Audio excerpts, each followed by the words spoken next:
I mean, look, we're adding $1 trillion to the national debt every 100 days right now. And it's now passing the size of the Defense Department budget. And it's compounding, and it's pretty soon it's going to be adding $1 trillion every 90 days, and then it's going to be adding $1 trillion every 80 days, and then it's going to be $1 trillion every 70 days. And then if this doesn't get fixed at some point, we enter a hyperinflationary spiral and we become Argentina or Brazil. And the following is a conversation with Marc Andreessen, his second time on the podcast.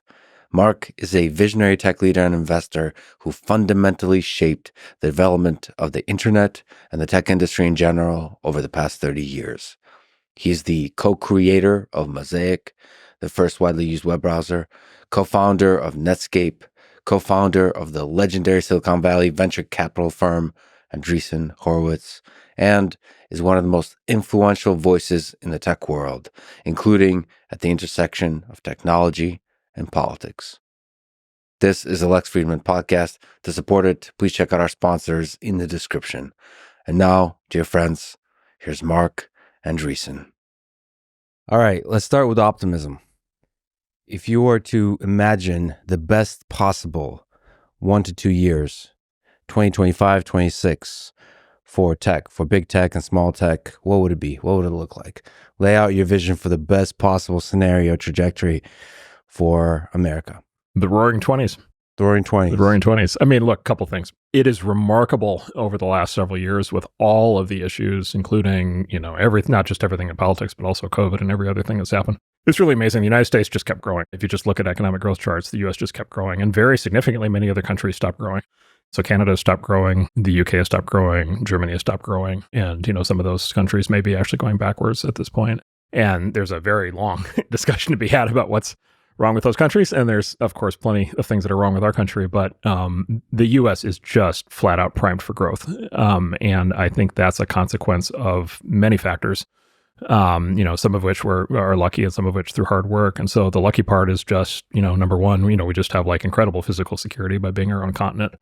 We have incredible natural resources, right? There's this running joke now that like whenever it looks like the U.S. is going to run out of some like rare earth material, some farmer in North Dakota like kicks over a hay bale and finds like a $2 trillion deposit, right? I mean, we're just like blessed, with geography and with natural resources. Energy, we can be energy independent anytime we want. This last administration decided they didn't want to be. They wanted to turn off American energy. This new administration has declared that they have a goal of turning it on in a dramatic way. There's no question we can be energy independent. We can be a giant net energy exporter. It's purely a question of choice. And I think the new administration is going to do that. And then I would say two other things. One is, we are the beneficiaries, and, you're an example of this. We're the beneficiary of, 50, 100, 200 years of like the basically most aggressive driven, smartest people in the world, most capable people, moving to the US and raising their kids here. And so we just have, by far the most dynamic, we're by far the most dynamic population, most aggressive, we're the most aggressive set of characters certainly in any Western country, and have been for a long time and certainly are today. And then finally, I would just say, look, we are overwhelmingly the advanced technology leader. We have our issues, and we have I would say, particular issue with manufacturing, which we could talk about. But for, anything in software, anything in AI, anything in, all these, advanced biotech, all these advanced areas of technology, like we're by far the leader. Again, in part because many of the best scientists and engineers in those fields, come to the U.S. And so we have all of the preconditions for just a monster boom. I could see economic growth going way up. I could see productivity growth going way up, rate of technology adoption going way up. And then we can do a global tour if you like, but like basically all of our competitors have like profound issues, and we could kind of go through them one by one. But the competitive landscape just it's remarkable how much better positioned we are for growth. What about the humans themselves? Almost philosophical questions. I travel across the world, and there's something about the American spirit, the entrepreneurial spirit, that's uniquely intense in America. I don't know what that is. I've talked to Sagar, who claims it might be the Scots-Irish blood that runs through the history of America. What is it? You, at the heart of Silicon Valley, is there something in the water? Why is there this entrepreneurial spirit? Yeah. So is this a family show, or am I allowed to swear? You can say whatever the fuck you want. Okay. So the great TV show Succession. The show, of course, which you were intended to root for exactly 0 of the characters. Yes. The best line from Succession was in the final episode of the first season when the whole family's over in Logan Roy's ancestral homeland of Scotland, and they're at this castle, for some wedding. And Logan is just like completely miserable after having to, because he's been in New York for 50 years. He's totally miserable being back in Scotland, and he gets in some argument with somebody, and he's like, he says, my God, I cannot wait to get out of here and go back to America where we can fuck without condoms. Was that a metaphor or okay? Exactly, right. And so no, but it's exactly the thing, and everybody instantly knows what everybody watching that instantly starts laughing because you know what it means, which is it's exactly this. I think there's like an ethnographic way of it. There's a bunch of books on like you said, the Scots-Irish, like all the different derivations of all the different ethnic groups that have come to the U.S. over the course of the last 400 years. Right, but what we have is this sort of amalgamation of like the Northeast Yankees who were like super tough and hardcore. Yeah, the Scots-Irish are super aggressive. We've got the Southerners and the Texans. The sort of whole kind of blended kind of Anglo-Hispanic thing. Super incredibly tough, strong, driven. Capable characters. The Texas Rangers. We've got the California. We've got the wild. We've got the incredibly inventive hippies, but we also have the hardcore engineers. We've got, the best, rocket scientists in the world. We've got the best, artists in the world, creative professionals, the best movies. And so, yeah, there is, say all of our problems, I think, are basically, in my view, to some extent, attempts to basically sand all that off and make everything basically boring and mediocre.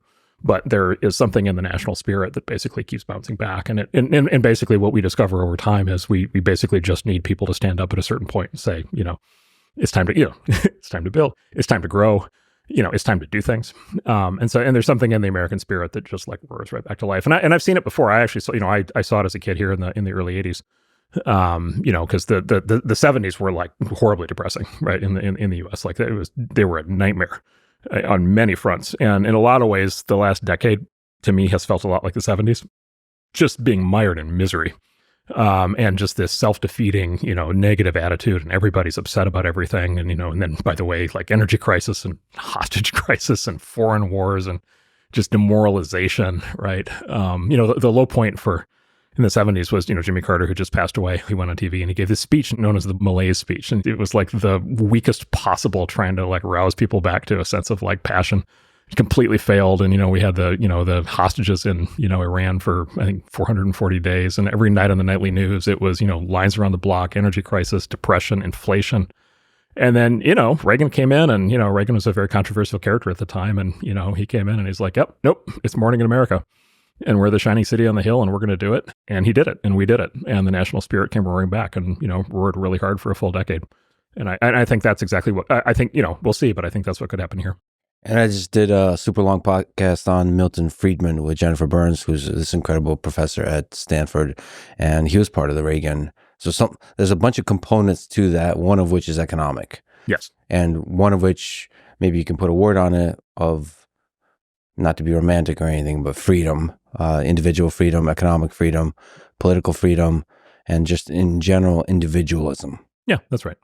Yeah, and as you know, America has this incredible streak of individualism. Individualism in America probably peaked, I think, between roughly, call it the end of the Civil War, 1865, through to probably, call it 1931 or something. And there was this like incredible rush. I mean, that period, we now know that period is the Second Industrial Revolution.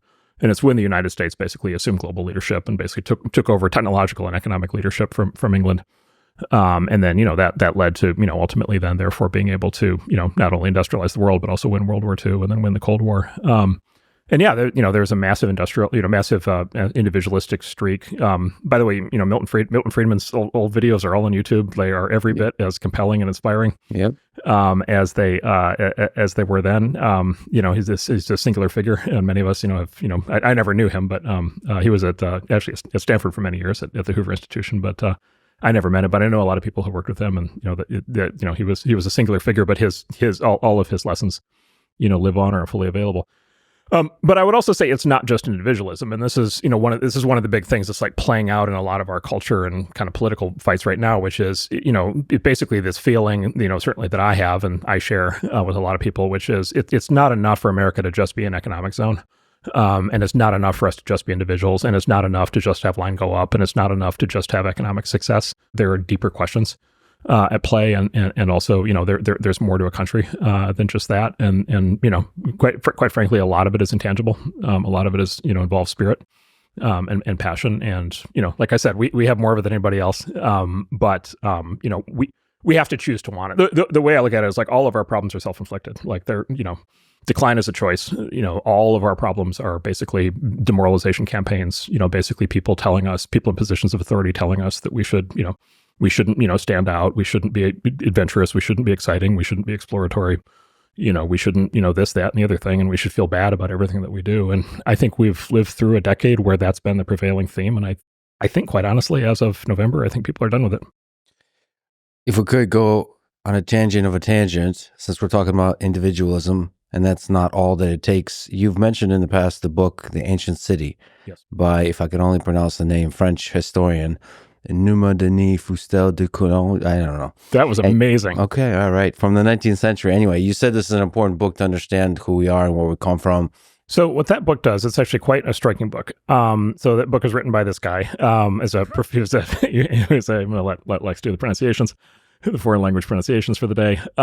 He was a professor of classics at the Sorbonne in Paris, the top university in the 1860s. So actually right around after the U.S. Civil War. And he was a savant of a particular kind, which is and you can see this in the book, is he had apparently read and sort of absorbed and memorized every possible scrap of Greek and Roman literature.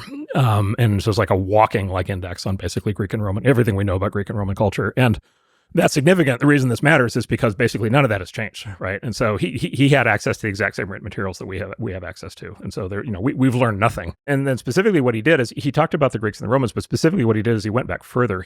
He reconstructed the people who came before the Greeks and the Romans and what their life and society was like. And these were the people who were now known as the Indo-Europeans. And these were, or you may have heard of these are the people who came down from the steppes. And so they came out of what's now like Eastern Europe, like around sort of the outskirts of what's now Russia. And then they sort of swept through Europe. They ultimately took over all of Europe. By the way, almost many of the ethnicities in the Americas in the hundreds of years that follow, are Indo-European. And so they were this warrior class that came down and swept through and essentially populated much of the world. And there's a whole interesting saga there. But what he does, and then they from there came basically what we know as the Greeks and the Romans were kind of evolutions off of that. And so what he reconstructs is sort of what life was like, at least in the West, for people in their kind of original social state. And the significance of that is the original social state is living in the state of the absolute imperative for survival, with absolutely no technology, right? Like no modern systems, no nothing, right? You've got the clothes on your back, you've got your, you've got whatever you can build with your bare hands, right? This is, predates basically all concepts of technology as we understand them today. And so these are people under maximum levels of physical survival pressure. And so what social patterns did they evolve to be able to do that? And the social pattern basically was as follows. Is a three-part social structure, family, tribe, and city. And zero concept of individual rights, and essentially no concept of individualism. And so you were not an individual, you were a member of your family. And then a set of families would aggregate into a tribe, and then a set of tribes would aggregate into a city. And then the morality was it was actually what Nietzsche talks about. The morality was entirely master morality, not slave morality. And so in their morality, anything that was strong was good. And anything that was weak was bad. And it's very clear why that is, right? It's because strong equals good equals survive, weak equals bad equals die. And that led to what became known later as the master-slave dialectic, which is it more important for you to live on your feet as a master, even at the risk of dying, or are you willing to, live as a slave on your knees in order to not die? And this is sort of the derivation of that moral framework. Christianity later inverted that moral framework, but the original framework lasted for many, many thousands of years. No concept of individualism. The head of the family had total life and death control over the family. The head of the tribe, same thing. Head of the city, same thing. And then you were morally obligated to kill members of the other cities on contact. right? You were morally required to. If you didn't do it, you were a bad person. And then the form of the society was basically maximum fascism combined with maximum communism. Right. And so it was maximum fascism in the form of this absolute top-down control, where the head of the family, tribe, or city could kill other members of the community at any time with no repercussions at all. So maximum hierarchy, but combined with maximum communism, which is no market economy. And so everything gets shared. Right. And sort of the point of being in one of these collectives is that it's a collective and people are sharing. And of course, that limited how big they could get because, the problem with communism is it doesn't scale, right? It works at the level of a family. It's much harder to make it work at the level of a country. Impossible. Maximum fascism, maximum communism, and then it was all intricately tied into their religion, and their religion was it was in two parts. It was veneration of ancestors, and it was veneration of nature. And the veneration of ancestors is extremely important because it was basically like the ancestors were the people who got you to where you were. The ancestors were the people who had everything to teach you, right? And then it was veneration of nature because, of course, nature is the thing that's trying to kill you. And then you had your ancestor. Every family, tribe, or city had their ancestor gods, and then they had their nature gods. Okay, so fast forward to today. Like we live in a world that is like radically different. But in the book takes you through kind of what happened from that through the Greeks and Romans through to Christianity. And so, but it's very helpful to kind of think in these terms because the conventional view of the progress through time is that we are, the cliche is the arc of the moral universe, bends towards justice, right, or so-called Whig history, which is, that the arc of progress is positive, right? And so we what you hear all the time, what you're taught in school and everything is, every year that goes by, we get better and better and more moral and more pure and a better version of ourselves. Our Indo-European ancestors would say, oh no, like you people have like fallen to shit. Like you people took all of the principles of basically your civilization and you have diluted them down to the point where they barely even matter. And you're having, children out of wedlock and you regularly encounter people of other cities and you don't try to kill them. And like, how crazy is that? And they would basically consider us to be living like an incredibly diluted version of this sort of highly religious, highly cult-like, right, highly organized, highly fascist communist society. I can't resist noting that as a consequence of basically going through all the transitions we've been through, going all the way through Christianity, coming out the other end of Christianity, Nietzsche declares God is dead. We're in a secular society, that still has, tinges of Christianity, but, largely prides itself on no longer being religious in that way. We being the sort of most fully evolved modern secular, expert scientists and so forth have basically re-evolved or fallen back on the exact same religious structure that the Indo-Europeans had, specifically ancestor worship, which is identity politics, and nature worship, which is environmentalism. And so we have actually like worked our way all the way back to their cult religions without realizing it. And it just goes to show that like, in some ways we have fallen far from the family tree, but in some cases we're exactly the same. You kind of described this progressive idea of wokeism and so on as worshiping ancestors. Identity politics is worshiping ancestors, right? It's tagging newborn infants with either, benefits or responsibilities or, levels of condemnation based on who their ancestors were. The Indo-Europeans would have recognized it on sight. We somehow think it's like super socially progressive. Yeah, and it is not. I mean, I would say obviously not. Let's, get nuanced, which is where I think you're headed, which is, look, like, is the idea that you can like completely reinvent society every generation and have no regard whatsoever for what came before you? That seems like a really bad idea, right? That's like the Cambodians with year zero under Pol Pot, and death follows. It's obviously the Soviets tried that. The utopian fantasists who think that they can just rip up everything that came before and create something new in the human condition and human society have a very bad history of causing enormous destruction. So on the one hand, it's like, okay, there is like a deeply important role for tradition. And the way I think about that is it's the process of evolutionary learning, right? Which is what tradition ought to be, is the distilled wisdom of all. And this is how the Indo-Europeans thought about it. It should be the distilled wisdom of everybody who came before you, right? All those important and powerful lessons learned. And that's why I think it's fascinating to go back and study how these people lived, is because that's part of the history and part of the learning that got us to where we are today. Having said that, there are many cultures around the world that are, mired in tradition to the point of not being able to progress. And in fact, you might even say globally, that's the default human condition, which is, a lot of people are in societies in which, there's like absolute seniority by age. Kids are completely, like in the US, like for some reason we decided kids are in charge of everything, right? And like, they're the trendsetters and they're allowed to like set all the agendas and like set all the politics and set all the culture. And maybe that's a little bit crazy. But like in a lot of other cultures, kids have no voice at all, no role at all, because it's the old people who are in charge of everything. They're gerontocracies. And it's all a bunch of 80-year-olds running everything, which, by the way, we have a little bit of that too, right? And so what I would say is like there's a real downside. Full traditionalism is communitarianism. It's ethnic particularism. It's ethnic chauvinism. It's this incredible level of resistance to change. It just doesn't get you anywhere. Like it may be good and fine at the level of an individual tribe, but as a society living in the modern world, you can't evolve, you can't advance, you can't participate in all the good things that have happened. And so, I think probably this is one of those things where extremeness on either side is probably a bad idea. But this needs to be approached in a sophisticated and nuanced way. So the beautiful picture you painted of the Roaring '20s, how can the Trump administration play a part in making that future happen? Yeah. So look, a big part of this is getting the government boot off the neck of the American economy, the American technology industry, the American people. And again, this is a replay of what happened in the 60s and 70s, which is, for what started out looking like, I'm sure good and virtuous purposes, we ended up both then and now with this, what I describe as sort of a form of soft authoritarianism. The good news is it's not like a military dictatorship. It's not like, you get thrown into Lubyanka, for the most part. It's not coming at 4 a.m. You're not getting dragged off to a cell. So it's not hard authoritarianism, but it is soft authoritarianism. And so it's this, incredible suppressive blanket of regulation, rules, this concept of a vetocracy, right? What's required to get anything done? You need to get 40 people to sign off on anything. Any one of them can veto it. There's a lot of how our now political system works. And then, just this general idea of, progress is bad and technology is bad and capitalism is bad and building businesses is bad and success is bad.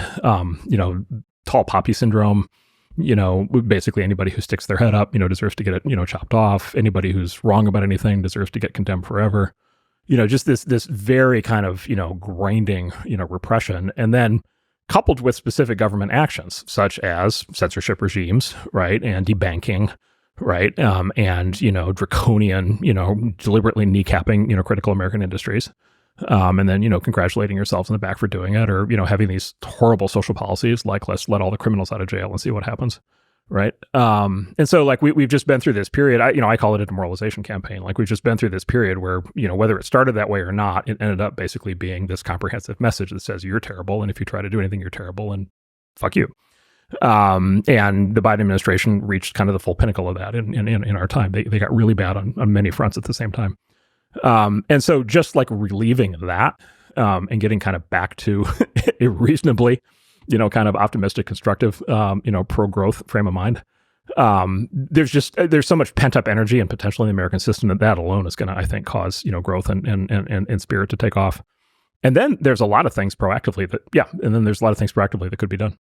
So how do you relieve that? To what degree has the thing you describe ideologically permeated government and permeated big companies? Disclaimer at first, which is I don't want to predict anything on any of this stuff because I've learned the hard way that I can't predict politics or Washington at all.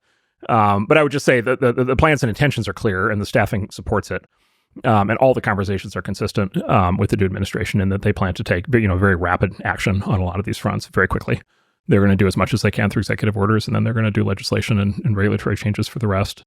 And so they're going to move, I think, quickly on a whole bunch of stuff. You can already feel, I think, a shift in the national spirit. Or at least, let's put it this way, I feel it for sure in Silicon Valley. Like we just saw a great example of this with what Mark Zuckerberg is doing. And obviously I'm involved with his company, but we just saw it kind of in public. The scope of and speed of the changes, are reflective of sort of this of a lot of these shifts. But I would say that same conversation, those same kinds of things are happening throughout the industry, right? And so the tech industry itself, whether people were pro-Trump or anti-Trump, like there's just like a giant vibe shift, mood shift that's like kicked in already. And then I was with a group of Hollywood people about 2 weeks ago, and they were still, people who at least vocally were still very anti-Trump. But I said, has anything changed since November 6th? And they immediately said, oh, it's completely different. It feels like the ISIS thawed, woke is over. They said that all kinds of projects are going to be able to get made now that couldn't before, that, Hollywood's going to start making comedies again.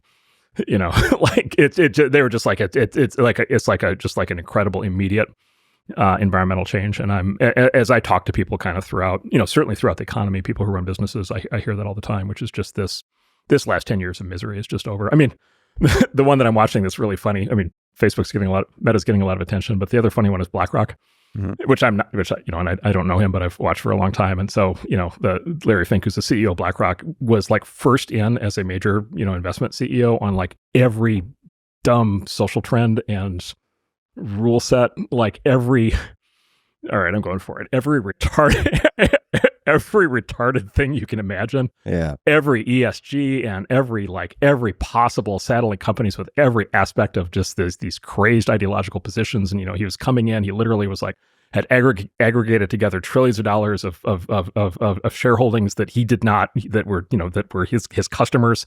rights, and he, seized their voting control of their shares and was using it to force all these companies to do all of this like crazy ideological stuff.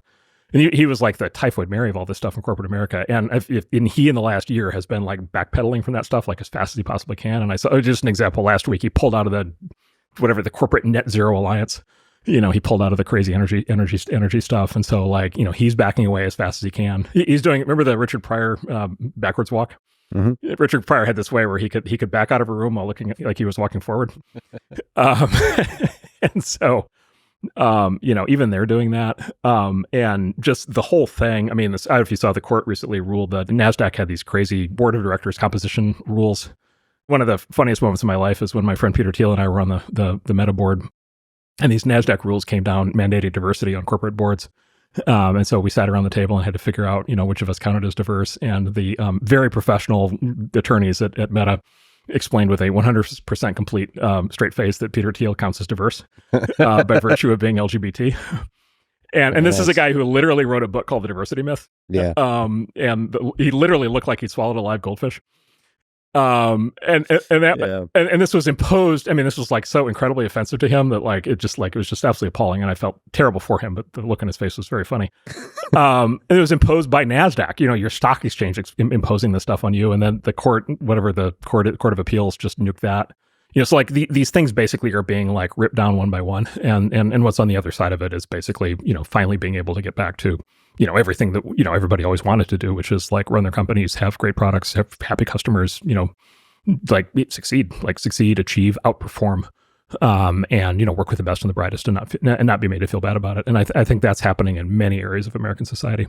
It's great to hear that Peter Thiel is fundamentally a diversity hire. Well, so it was very, there was a moment. So Peter, of course, is publicly gay, has been for a long time. But there are other men on the board, right? And we're sitting there and we're all looking at it and we're like, all right, like, okay, LGBT, and we keep coming back to the B, right? And it's like,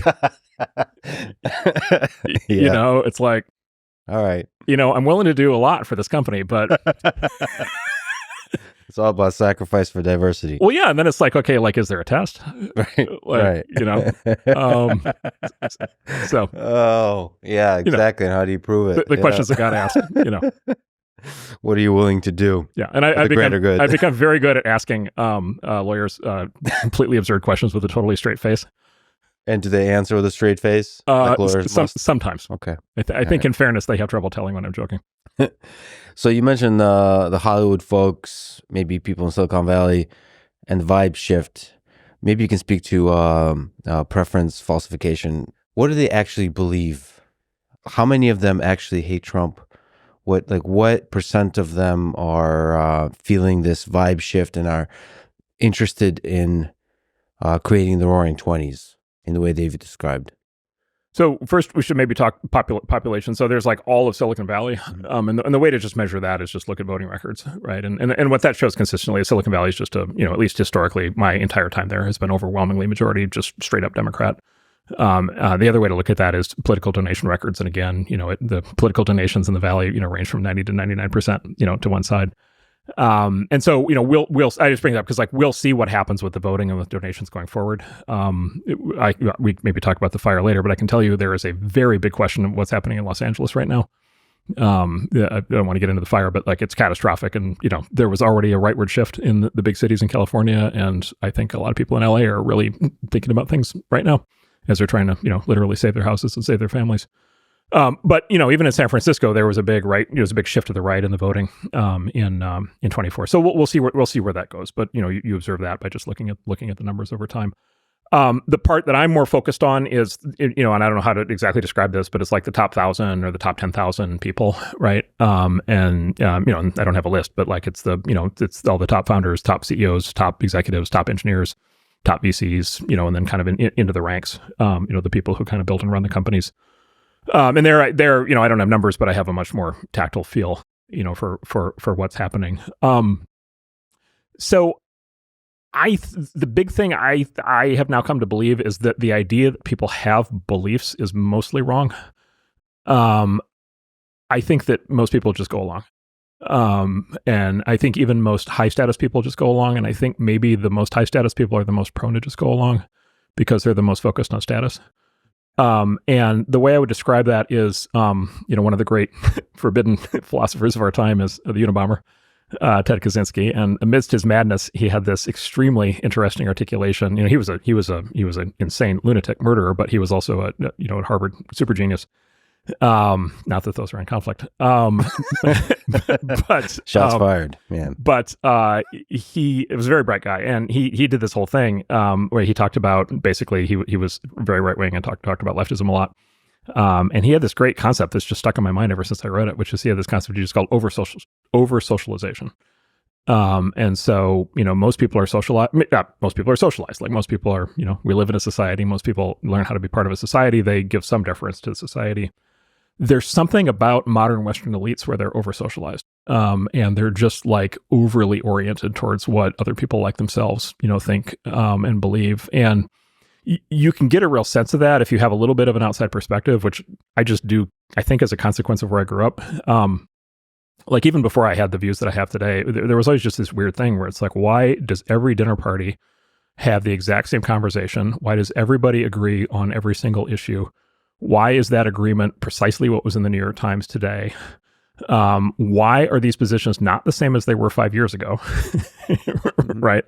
But why does everybody snap into agreement every step of the way? And that was true when I came to Silicon Valley, and it's just as true today, 30 years later. And so I think most people are just literally I think they're taking their cues from, it's some combination of the press, the universities, the big foundations. So it's basically the New York Times, Harvard, the Ford Foundation, and, I don't know, a few CEOs and a few public figures, and maybe the president if your party's in power, and whatever that is, everybody who's sort of good and proper and elite in good standing and in charge of things and a sort of correct member of let's call it coastal American society, everybody just believes those things.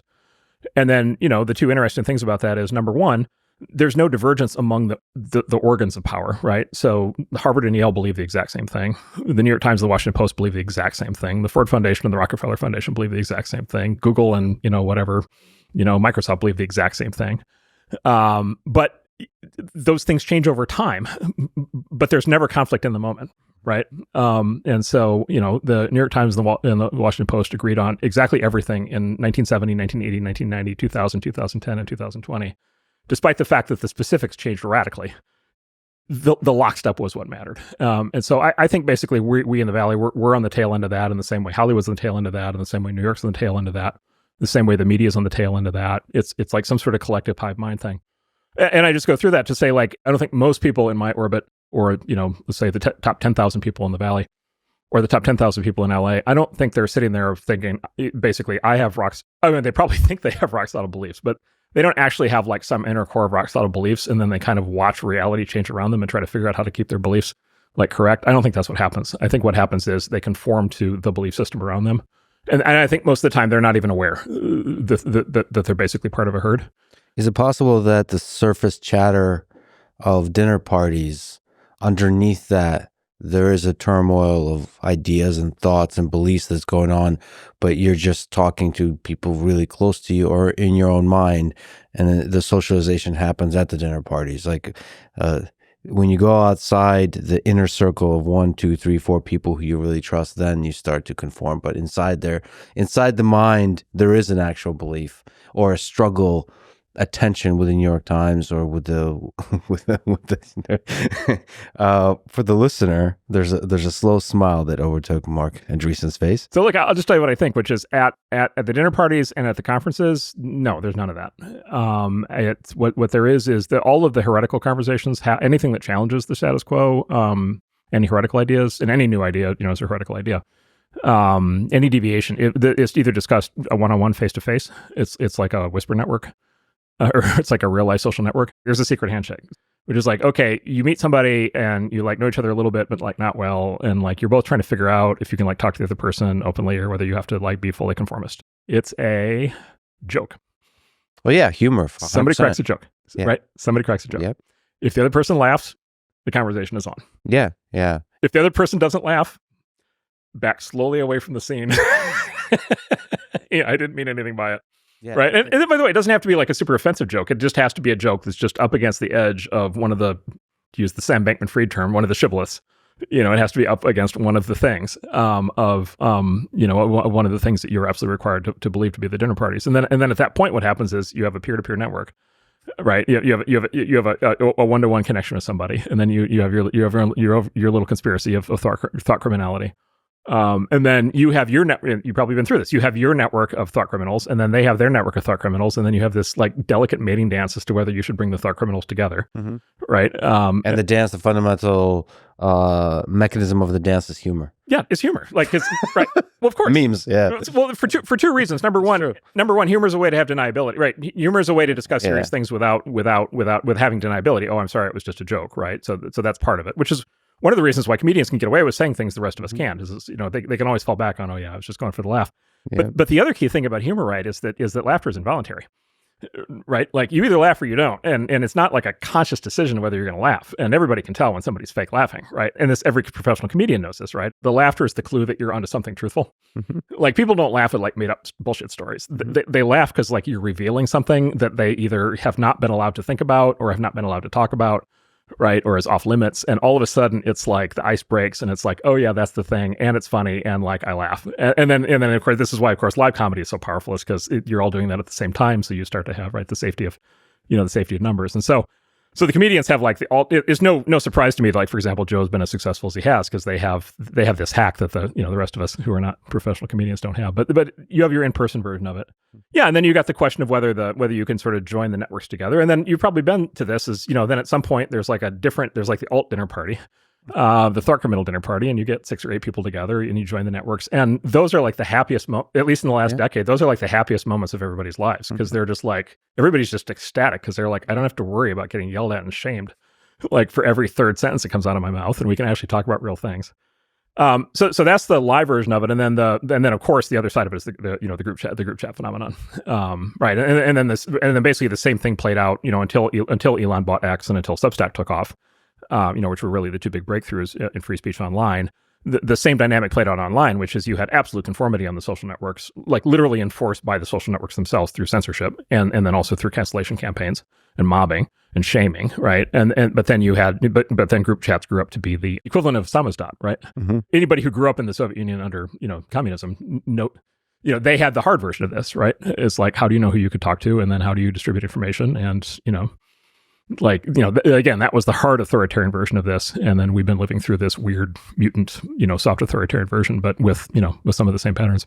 And WhatsApp allows you to scale it, make it more efficient, to build on these groups of heretical ideas bonded by humor. Yeah, exactly. Well, and this is the thing, and then, this is kind of the running joke about group, or the running kind of thing about group chats. It's not even a joke. It's true. It's like every group chat, if you've noticed this, like this principle of group chats, every group chat ends up being about memes and humor, and the goal of the game of the group chat is to get as close to the line of being actually objectionable as you can get without actually tripping it, right? And like literally every group chat that I have been in for the last decade, even if it starts some other direction, what ends up happening is it becomes the absolute comedy fest they walk right up the line. And they're constantly testing. And every once in a while, somebody will trip the line and people will freak out. And it's like, oh, too soon. Okay, we got to wait until next year to talk about that. They walk it back. And so it's that same thing. And yeah, and then group chats is a technological phenomenon. It was amazing to see, because basically it was, number one, it was, obviously the rise of smartphones. Then it was the rise of the new messaging services. Then it was the rise specifically of, I would say, combination of WhatsApp and Signal. And the reason for that is those were the two big systems that did the full encryption. So you actually felt safe. And then the real breakthrough, I think, was disappearing messages, which hit Signal probably 4 or 5 years ago and hit WhatsApp 3 or 4 years ago. And then the combination of encryption and disappearing messages, I think, really unleashed it. Well, and then there's the fight. Then there's the fight over the length of the disappearing messages, right? And so it's like, I often get behind on my thing, so I set to 7-day disappearing messages, and my friends who are like, no, that's way too much risk.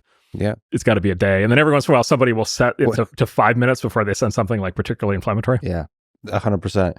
Well, one of the things that bothers me about WhatsApp, the choices between 24 hours and 7 days, 1 day or 7 days. Right. And I have to have an existential crisis about deciding Yes, whether I can last for 7 days with what I'm about to say. yeah, exactly. Now, of course, what's happening right now is the big thaw, right? And so the vibe shift. So what's happening on the other side of the election is, Elon on Twitter 2 years ago, and now Mark with Facebook and Instagram, and by the way, with the continued growth of Substack and with other new platforms that are emerging.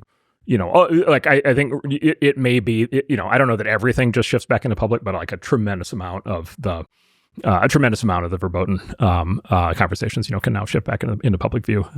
And I mean, quite frankly, this is one of those things, quite frankly, even if I was opposed to what those what people are saying, and I'm sure I am in some cases, I would argue it's still like net better for society that those things happen in public instead of private. Do you really want, don't you want to know? Yeah. And so then it's just I think clearly much healthier to live in a society in which people are not literally scared of what they're saying. I mean, to push back and to come back to this idea that we're talking about, I do believe that people have beliefs and thoughts that are heretical, like a lot of people. I wonder what fraction of people have that. To me, this is the preference falsification is really interesting. What is the landscape of ideas that human civilization has in private as compared to what's out in public?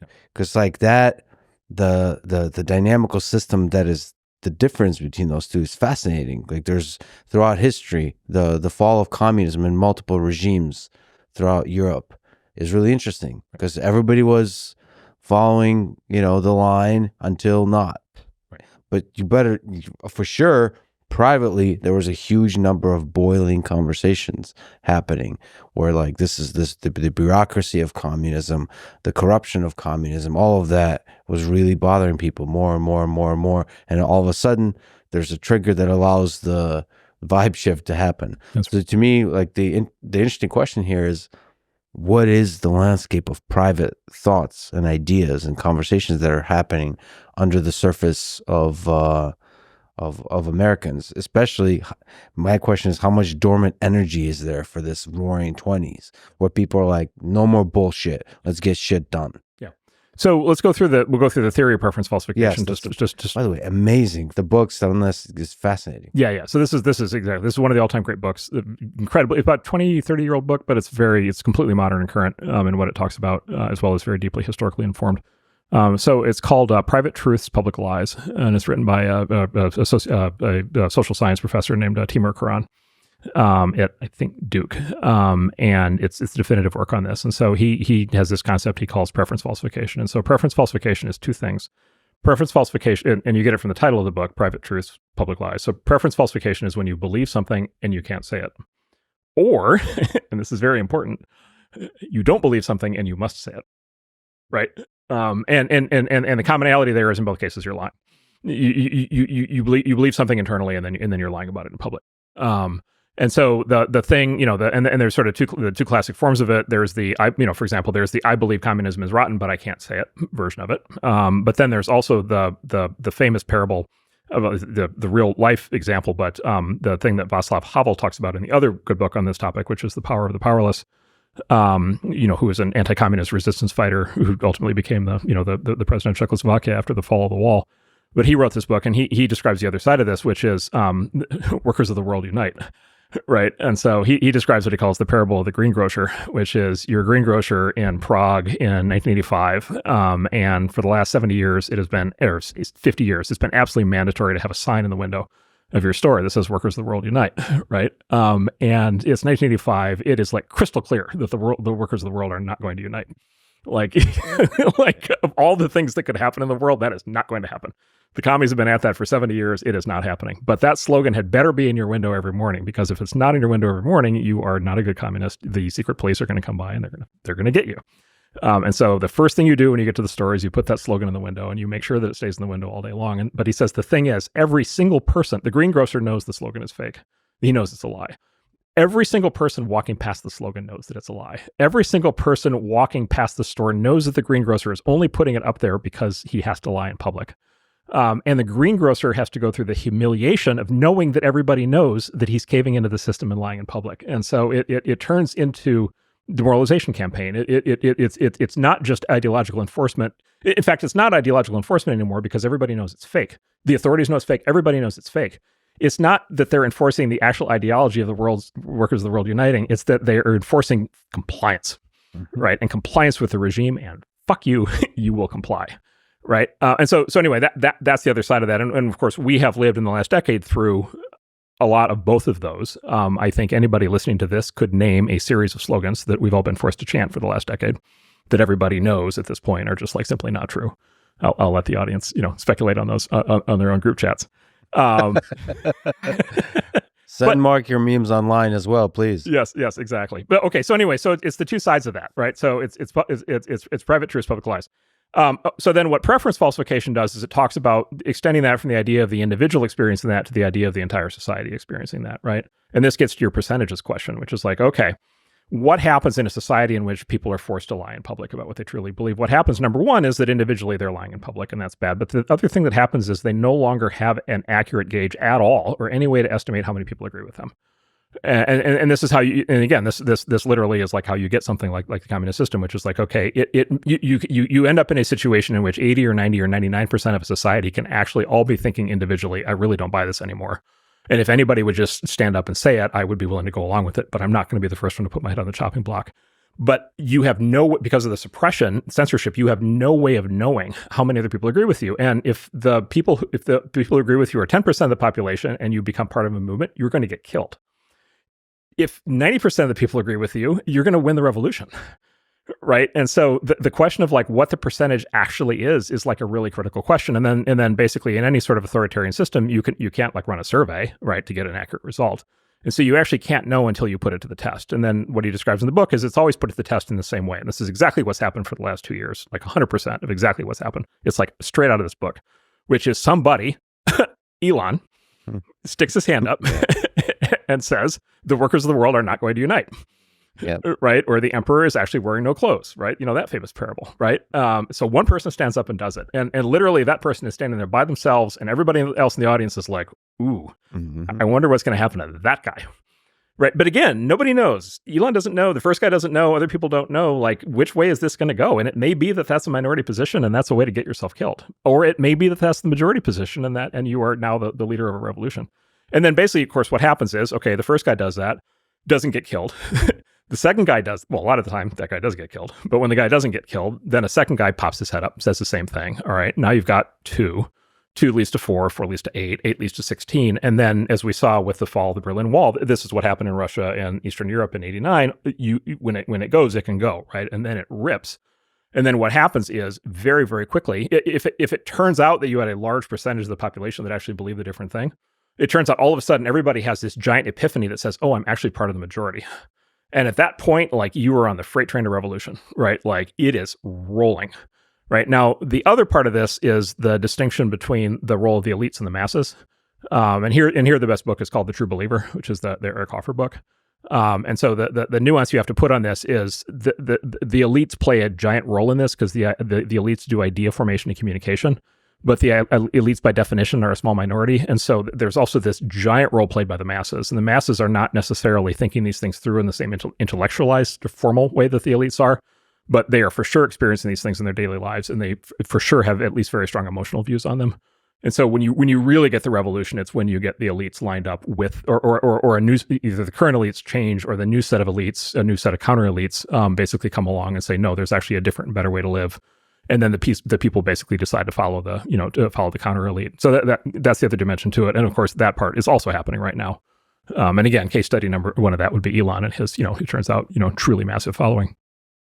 And he has done that over and over in different industries, not just saying crazy shit online, but saying crazy shit in the realm of space, in the realm of autonomous driving, in the realm of AI, just over and over and over again. Turns out saying crazy shit is one of the ways to do a revolution and to actually make progress. Yeah, and it's like, well, but then there's the test: is it crazy shit or is it the truth? Yeah. Right. And this is where, there are many specific things about Elon's genius, but one of the really core ones is an absolute dedication to the truth. And so when Elon says something, it sounds like crazy shit, but in his mind, it's true. Now, is he always right? No. sometimes the rockets crash. Like, sometimes he's wrong. He's human. He's like anybody else. He's not right all the time. But at least my through line with him, both in what he says in public and what he says in private, which by the way are the exact same things. He does not do this. He doesn't lie in public about what he believes in private, or at least he doesn't do that anymore. Like he's 100% consistent in my experience. By the way, there's two guys who are 100% consistent like that I know, Elon and Trump. Yeah. Whatever you think of them, yeah, what they say in private is 100% identical to what they say in public. Like they are completely transparent. They're completely honest in that way, right? Which is like, and again, it's not like they're perfect people, but they're honest in that way. And it makes them potentially both, as they have been, very powerful leaders of these movements, because they're both willing to stand up and say the thing that, if it's true, it turns out to be the thing in many cases that, many or most or almost everyone else actually believes, but nobody was actually willing to say out loud. And so that they can actually catalyze these shifts. And I think this framework is exactly why Trump took over the Republican Party. Is I think Trump stood up there on stage with all these other kind of conventional Republicans, and he started saying things out loud that it turned out the base really was, they were either already believing or they were prone to believe. And he was the only one who was saying them. And so again, elite masses, he was elite, the voters of the masses, and the voters decided, no more Bushes, like we're going this other direction. That's the mechanism of social change. Like what we just described is like the actual mechanism of social change. It is fascinating to me that we have been living through exactly this. We've been living through everything exactly what Timur Kuran describes, everything that Václav Havel described. We've been living, black squares on Instagram, like the whole thing, right? All of it. And we've been living through the true believer elites masses, thing with a set of like basically incredibly corrupt elites wondering why they don't have the loyalty of the masses anymore, and a set of new elites that are running away with things. And so, like, we're living through this, like, incredible applied case study of these ideas. And, if there's a moral of the story, it is, I think fairly obvious, which is it's a really bad idea for a society to wedge itself into a position in which most people don't believe the fundamental precepts of what they're told they have to do, to be good people like that. That is just not a good state to be in. So one of the ways to avoid that in the future maybe is to keep the delta between what's said in private and what's said in public small. Yeah, it's like, well, this is sort of the siren song of censorship, is we can keep people from saying things, which means we can keep people from thinking things. Yeah. And, by the way, that may work for a while, right? Like, again, the hard form of the Soviet Union, owning a mimeograph, pre-photocopiers, there were mimeograph machines that were used to make samizdat, underground newspapers, which is the mechanism of written communication of radical ideas, heretical ideas. Ownership of a mimeograph machine was punishable by death. Right. So that's the hard version, right? The soft version is somebody clicks a button in Washington and you are erased from the internet, right? Like, which, good news, you're still alive. Bad news is, shame about not being able to get a job. Too bad your family now, hates you and won't talk to you, but, whatever the version of cancellation has been. And so like, does that work? Like, maybe it works for a while. Like, it worked for the Soviet Union for a while, in its way, especially when it was coupled with, official state power. But when it unwinds, it can unwind with like incredible speed and ferocity, because to your point, there's all this bottled up energy. Now, your question was like, what are the percentages? Like, what's the breakdown? And so my rough guess, just based on what I've seen in my world, is it's something like 20, 60, 20. It's like you've got 20% like true believers in whatever is, the current thing. You got 20% of people who are just like true believers of whatever they're whatever's in whatever's the New York Times, Harvard professors, and the Ford Foundation, like they're just believing. And by the way, maybe it's 10, maybe it's 5, but let's say generously it's 20. So 20% kind of full on revolutionaries. And then you've got, let's call it 20% on the other side that are like, no, I'm not on board with this. This is crazy. I'm not signing up for this. But their view of themselves is they're in a small minority. And in fact, they start out in a small minority because what happens is the 60% go with the first 20%, not the second 20%. So you've got this large middle of people. And it's not that there's anything like, it's not that people in the middle are not smart or anything like that. It's that they just have like normal lives. And they're just trying to get by, and they're just trying to go to work each day and do a good job and be a good person and raise their kids and, have a little bit of time to watch the game. And they're just not engaged in the cut and thrust of, political activism or any of this stuff. It's just not their thing. But that's where the over socialization comes in. It's just like, okay, by default, the 60% will go along with the 20% of the radical revolutionaries, at least for a while. And then the counter elite is in this other 20%. And over time, they build up a theory and network and ability to resist, and a new set of representatives and a new set of ideas. And then at some point, there's a contest. And then the question is, what happens in the middle? What happens in the 60%? And it's kind of my point. It's not even really, does the 60% change their beliefs? as much as it's like, okay, what is the thing that 60% now decides to basically fall into step with?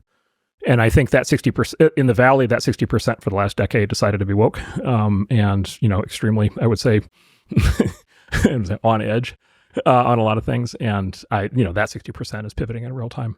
They're just done. They've just had it. And I would love to see where that pivot goes, because there's internal battles happening right now, right? So this is the other thing. Okay, so there's two forms of things that, and Timur has actually talked about this. Professor Crown has talked about this. So one is, he said this is the kind of unwind where what you're going to have is you're now going to have people in the other direction. You're going to have people who claim that they supported Trump all along who actually didn't. Right. So it's going to swing the other way. And by the way, Trump's not the only part of this, but he's just a convenient shorthand for a lot of this. But whatever it is, you'll have people who will say, well, I never supported DEI, right? Or I never supported ESG, or I never thought we should have canceled that person, right? Where of course they were full on a part of the mob, like, kind of at that moment. And so anyway, so you'll have preference falsification happening in the other direction. And his prediction, I think, basically is you'll end up with the same quote problem on the other side. Now, will that happen here? I don't know. How far is American society willing to go in any of these things? I don't know. But like, there is some question there. And then the other part of it is, okay, now you have this, elite that is used to being in power for the last decade. And by the way, many of those people are still in power, and they're in very, important positions. And the New York Times is still the New York Times, and Harvard is still Harvard. And like, those people haven't changed, like, at all. Right. And they've been bureaucrats in the government and, senior Democratic, politicians and so forth. And they're sitting there, right now feeling like reality has just smacked them hard in the face because they lost the election so badly. But they're now going into and specifically the Democratic Party is going into a civil war. Right. And that form of the civil war is completely predictable. And it's exactly what's happening, which is half of them are saying we need to go back to the center. We need to de-radicalize because we've lost the people. We've lost the people in the middle. And so we need to go back to the middle in order to be able to get 50% plus one in an election. Right. And then the other half of them are saying, no, we weren't true to our principles. We were too weak. We were too soft. We must become more revolutionary. We must double down, and we must, celebrate, murders in the street of health insurance executives. And that right now is like a real fight. If I could tell you a little personal story that breaks my heart a little bit, there's a professor, historian, I won't say who I admire deeply, love his work. He's a kind of a heretical thinker. And we were talking about having a podcast, or doing a podcast. And he eventually said that, at this time, given your guest list, I just don't want the headache of being in the faculty meetings in my particular institution. And I asked, who are the particular figures in this guest list? He said, Trump. And the second one, he said that you announced your interest to talk to Vladimir Putin. So I just don't want the headache. Now, I fully believe it would surprise a lot of people if I said who it is. But, this is a person who's not bothered by the guest list. And I should also say that 80+% of the guest list is left wing. Okay. Nevertheless, he just doesn't want the headache. And that speaks to the thing that you've kind of mentioned, that you just don't want the headache. You just want to just have a pleasant morning with some coffee and talk to your fellow professors. And I think a lot of people are feeling that in universities and in other contexts in tech companies. And I wonder if that shifts, how quickly that shifts. And there, the percentages you mentioned, 20-60-20 matters. And the contents of the private groups matters, and the dynamics of how that shifts matters. Because it's very possible nothing really changes in universities and in major tech companies. Or just there's a kind of excitement right now for potential revolution and these new ideas, this new vibes to reverberate through these companies and universities. But it's possible the wall will hold. Yeah. So he's a friend of yours. I respect that you don't want to name him. I also respect you don't want to beat on him. So I would like to beat on him on your behalf. Mm-hmm. Does he have tenure? Yes. He should use it. So this is the thing, right? This is the ultimate indictment of the corruption and the rot at the heart of our education system, at the heart of these universities. And it's, by the way, it's like across the board. It's like all the top universities. It's like, because the siren song for what it's been for 70 years, whatever, the tenure system, peer review system, tenure system, which is like, yeah, you work your butt off as an academic to get a professorship and then to get tenure, because then you can say what you actually think. right? Then you can do your work and your research and your speaking and your teaching without fear of being fired, right? Without fear of being canceled. Like academic freedom. I mean, think of the term academic freedom and then think of what these people have done to it. Like, it's gone. Like, that entire thing was fake and is completely rotten. And these people are completely giving up the entire moral foundation of the system that's been built for them, which, by the way, is paid for virtually 100% by taxpayer money. What's the inkling of hope in this? Like, what this particular person and others who hear this, what can give them strength, inspiration, and courage? That the population at large is going to realize the corruption in their industry and it's going to withdraw all the funding. It's okay. So desperation. No. Yeah. Think about what happens next. Okay, so let's go through it. So the universities are funded by four primary sources of federal funding. The big one is the federal student loan program, which is, in the many trillions of dollars at this point, and only spiraling, way faster than inflation. That's number one. Number two is federal research funding, which is also very large. And you probably know that when a scientist at a university gets a research grant, the university rakes as much as 70% of the money for central uses. Yeah. Number three is tax exemption at the operating level, which is based on the idea that these are nonprofit institutions as opposed to, let's say, political institutions. And then number four is tax exemptions at the endowment level, which is the financial buffer that these places have. Anybody who's been close to a university budget will basically see that what would happen if you withdrew those sources of federal taxpayer money, and then for the state schools, the state money, they'll instantly go bankrupt. And then you could rebuild. Because the problem right now, like the folks at University of Austin are like mounting a very valiant effort, and I hope that they succeed, and I'm cheering for them. But the problem is you're now inserting. Suppose you and I want to start a new university, and we want to hire all the free thinking professors, and we want to have the place that fixes all this. Practically speaking, we can't do it because we can't get access to that money. I'll give you the most direct reason we can't get access to that money. We can't get access to federal student funding. Do you know how universities are accredited for the purpose of getting access to federal student funding, federal student loans? They're accredited by the government, but not directly, indirectly. They're not accredited by the Department of Education. Instead, what happens is the Department of Education accredits accreditation bureaus that are nonprofits that do the accreditation. Guess what the composition of the accreditation bureaus is? The existing universities. They are in complete control. The incumbents are in complete control as to who gets access to federal student loan money. Guess how enthusiastic they are about accrediting a new university. Right. And so we have a government-funded and supported cartel that has gone, it's just obvious now, it's just gone like sideways in basically any possible way it could go sideways, including, literally, as you know, students getting beaten up on campus for being, of the wrong religion. It's just they're just wrong in every possible way at this point. And they're it's all in the federal taxpayer back. And there is no way, my opinion, there is no way to fix these things without replacing them. And there's no way to replace them without letting them fail.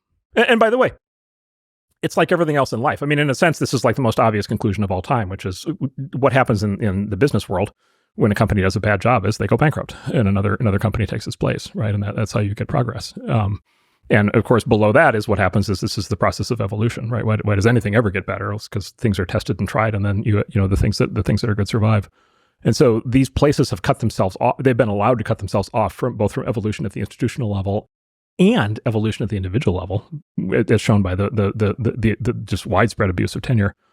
And so we've just stalled out. We built an ossified system, an ossified, centralized, corrupt system. We're surprised by the results. They are not fixable in their current form. I disagree with you on that.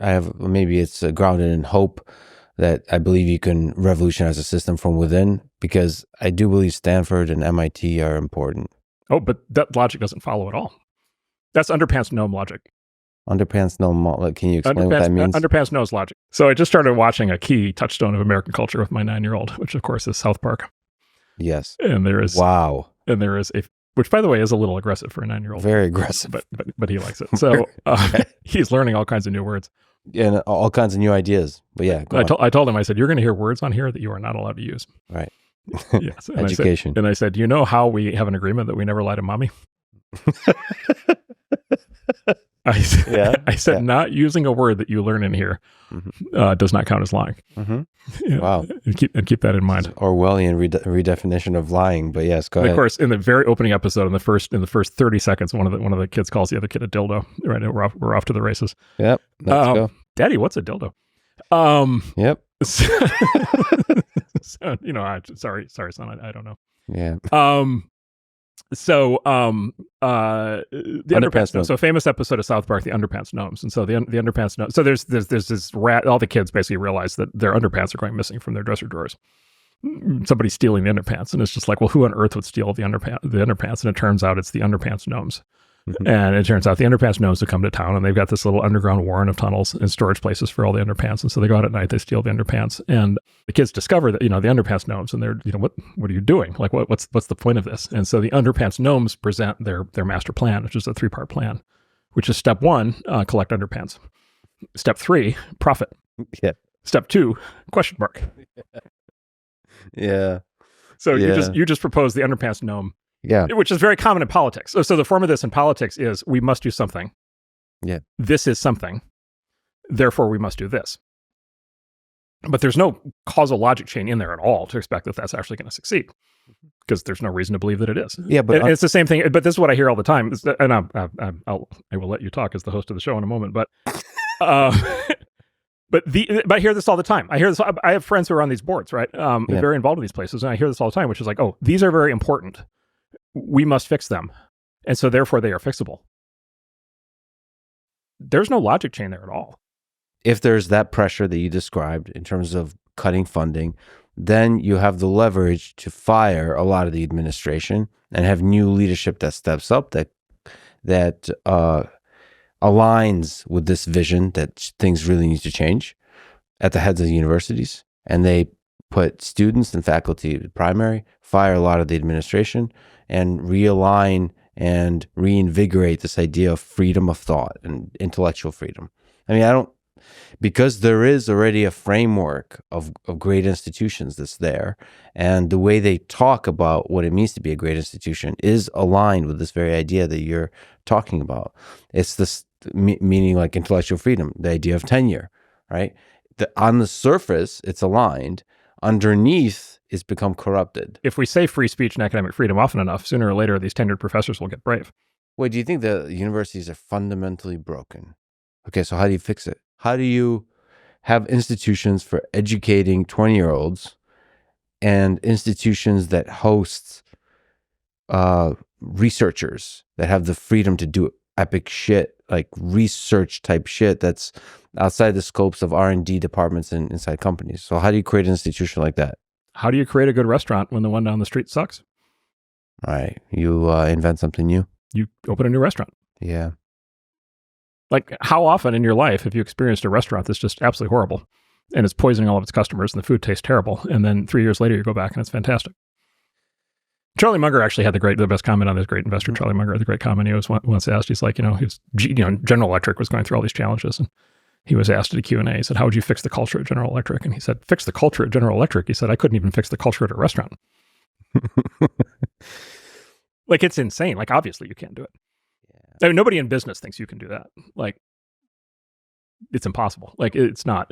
Now look, having said all that, I should also express this because I have a lot of friends who work at these places and are involved in various attempts to fix these. I hope that I'm wrong. I would love to be wrong. I would love for the Underpants Gnome Step 2 to be something clear and straightforward that they can figure out how to do. I would love to fix it. I'd love to see them come back to their spoken principles. I think that'd be great. I'd love to see the professors with tenure get bravery. I would love to see, I mean, it would be fantastic. My partner and I have done like a lot of public speaking on this topic. It's been intended to not just be harsh, but also be like, okay, like these challenges have to be confronted directly. By the way, let me also say something positive. Especially post October 7th, there are a bunch of very smart people who are major donors and board members of these institutions, like Mark Rowan, who are really coming in trying to, I think legitimately trying to fix these places. I have a friend on the executive committee at one of the top technical universities. He's working overtime to try to do this. Man, I hope they can figure it out. But the counter question would just be like, do you see it actually happening at a single one of these places? I'm a person that believes in leadership. If you have the right leadership, right, the whole system can be changed. So here's a question for your friend who has tenure at one of these places, which is who runs his university? I think, you know who I think runs it? Yeah. Whoever the fuck says they run it. That's what great leadership is. Like a president has that power. But the president of a university has the leverage because they can mouth off like Elon can. Can they fire the professors? They can fire them through being vocal publicly, yes. Can they fire the professors? What are you talking about, legally? No, they cannot fire the professors. Then we know who runs the university. The professors? Yeah, the professors. The professors and the students. The professors and the feral students. And they're, of course, in a radicalization feedback cycle driving each other crazy. Feral students? The feral students. Yeah, the feral students. Yeah, the feral students. What happens when you're put in charge of your bureaucracy where the thing that the bureaucracy knows is that they can outlast you? The thing that the tenured professors at all these places know is it doesn't matter who the president is because they can outlast them. Because they cannot get fired. By the way, it's the same thing that bureaucrats in the government know. It's the same thing that the bureaucrats in the Department of Education know. They know the exact same thing.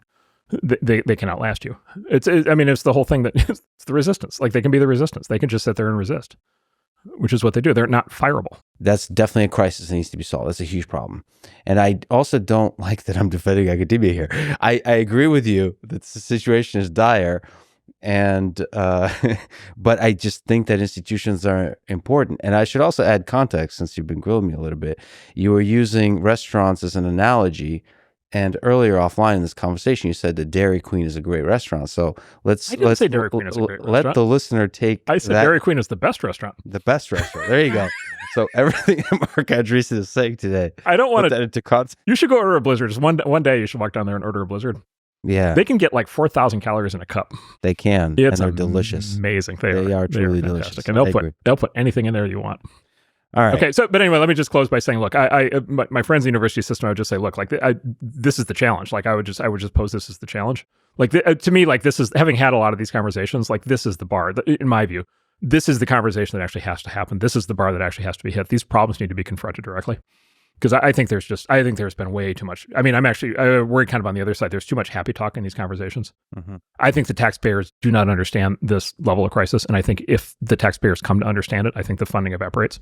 And so I think the fuse is going through, no fault of any of ours, but like the fuse is going, and there's some window of time here to fix this and address it and justify the money. Because normal taxpayers sitting in normal towns in normal jobs are not going to tolerate this for that much longer. You've mentioned censorship a few times. Let us, if we can, go deep into the darkness of the past and how censorship mechanism was used.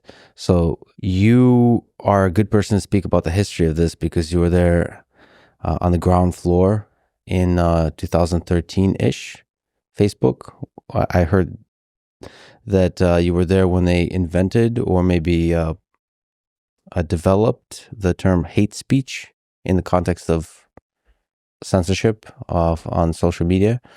So take me through that history, if you can, the use of censorship. So I was there on the ground floor in 1983. There's multiple floors to this building, apparently. There are. Yeah. So I got the first ask to implement censorship on the internet, which was in the web browser. That is fascinating. Yeah. 1982. I was asked to implement a nudity filter. Did you have the courage to speak up back then? I did not have any problem speaking up back then. I was making $6.25 an hour. I did not have a lot to lose. No, I was asked at the time. And look, it's legitimate, in some sense, a legitimate request, which is working on a research project actually funded by the federal government at a public university. So, I don't think my boss was like in any way out of line, but it was like, yeah, like this web browser thing is great, but like, could it just make sure to not have any photos of naked people that show up? But if you think about this for a second, as a technologist, I had an issue, which is this was like pre-ImageNet, right? And so I had a brief period where I tried to imagine an algorithm that I referred to as the breast detection algorithm that I was going to have to design. And then apparently a variety of other body parts people are also sensitive about. Yeah. And then I politely declined to do this. For just the technical difficulties of it. Well, number one, I actually didn't know how to do it. But number two is just like, no, I'm just not building a censorship engine. Like I'm just not doing it. And in those days it was, in those days the internet generally was, a free fire zone for everything. It was actually interesting. It's sort of pre-93, the internet was such a specific niche community. Like it was like the million kind of highest IQ nerds in the world. And so it actually like didn't really have a lot of, issues that people were like super interested in talking about, like astrophysics, and not very interested in, even politics at that time. So there really was not an issue there. But yeah, I didn't want to start the process. So I think the way to think about this, so first of all, so I was involved in this at Facebook every step. By the way, I've been involved in this at Facebook every step of the way. I joined the board there in 2007. So I've seen everything in the last, almost 20 years, every step of the way. But also I've been involved in most of the other companies over time. So I was an angel investor in Twitter, knew them really well. We were the founding investor in Substack. I'm part of the Elon takeover of Twitter with X. I was an angel at LinkedIn. So I've been in these, we were the funder of Pinterest. We were one of the main investors there. Reddit as well. And I was having these conversations with all these guys all the way through. So as much talk specifically about Facebook, but I can just tell you like the general pattern. And for quite a while, it was kind of all the same across these companies. So basically the way to think about this, the true kind of nuanced view of this is that there is practically speaking no internet service that can have zero censorship. And by the way, that also mirrors, there is no country that actually has unlimited free speech either. The U.S. First Amendment actually has 12 or 13 formal carve-outs from the Supreme Court over time, so incitement to violence and terrorist recruitment and child abuse. And so, child pornography and so forth they're not covered by the First Amendment. And just practically speaking, if you and I are going to start an internet company and have a service, we can't have that stuff either, right? Because it's illegal or it will just clearly, destroy the whole thing. So you're always going to have a censorship engine. I mean, hopefully it's not actually in the browser, but you're going to have it for sure at the level of an internet service. But then what happens is now you have a machine, right? Now you have a system where you can put in rules saying we allow this, we don't allow that. You have enforcement, you have consequences, right? And once that system is in place, it becomes the ring of power. Right, which is okay, now anybody in that company or anybody associated with that company or anybody who wants to pressure that company will just start to say, okay, you should use that machine for more than just terrorist recruitment and child pornography. You should use it for XYZ. And basically that transition happened, call it 2012, 2013, is when there was this very, very kind of rapid pivot. I think the kickoff to it for some reason was it was the beginning of the second Obama term. I think it also coincided with the sort of arrival of the first kind of super woke kids into these schools. That kind of, it's the kids that were in school between for the Iraq War and then the global financial crisis. And they came out super radicalized. They came into these companies. And they immediately started mounting these social crusades to ban and censor lots of things.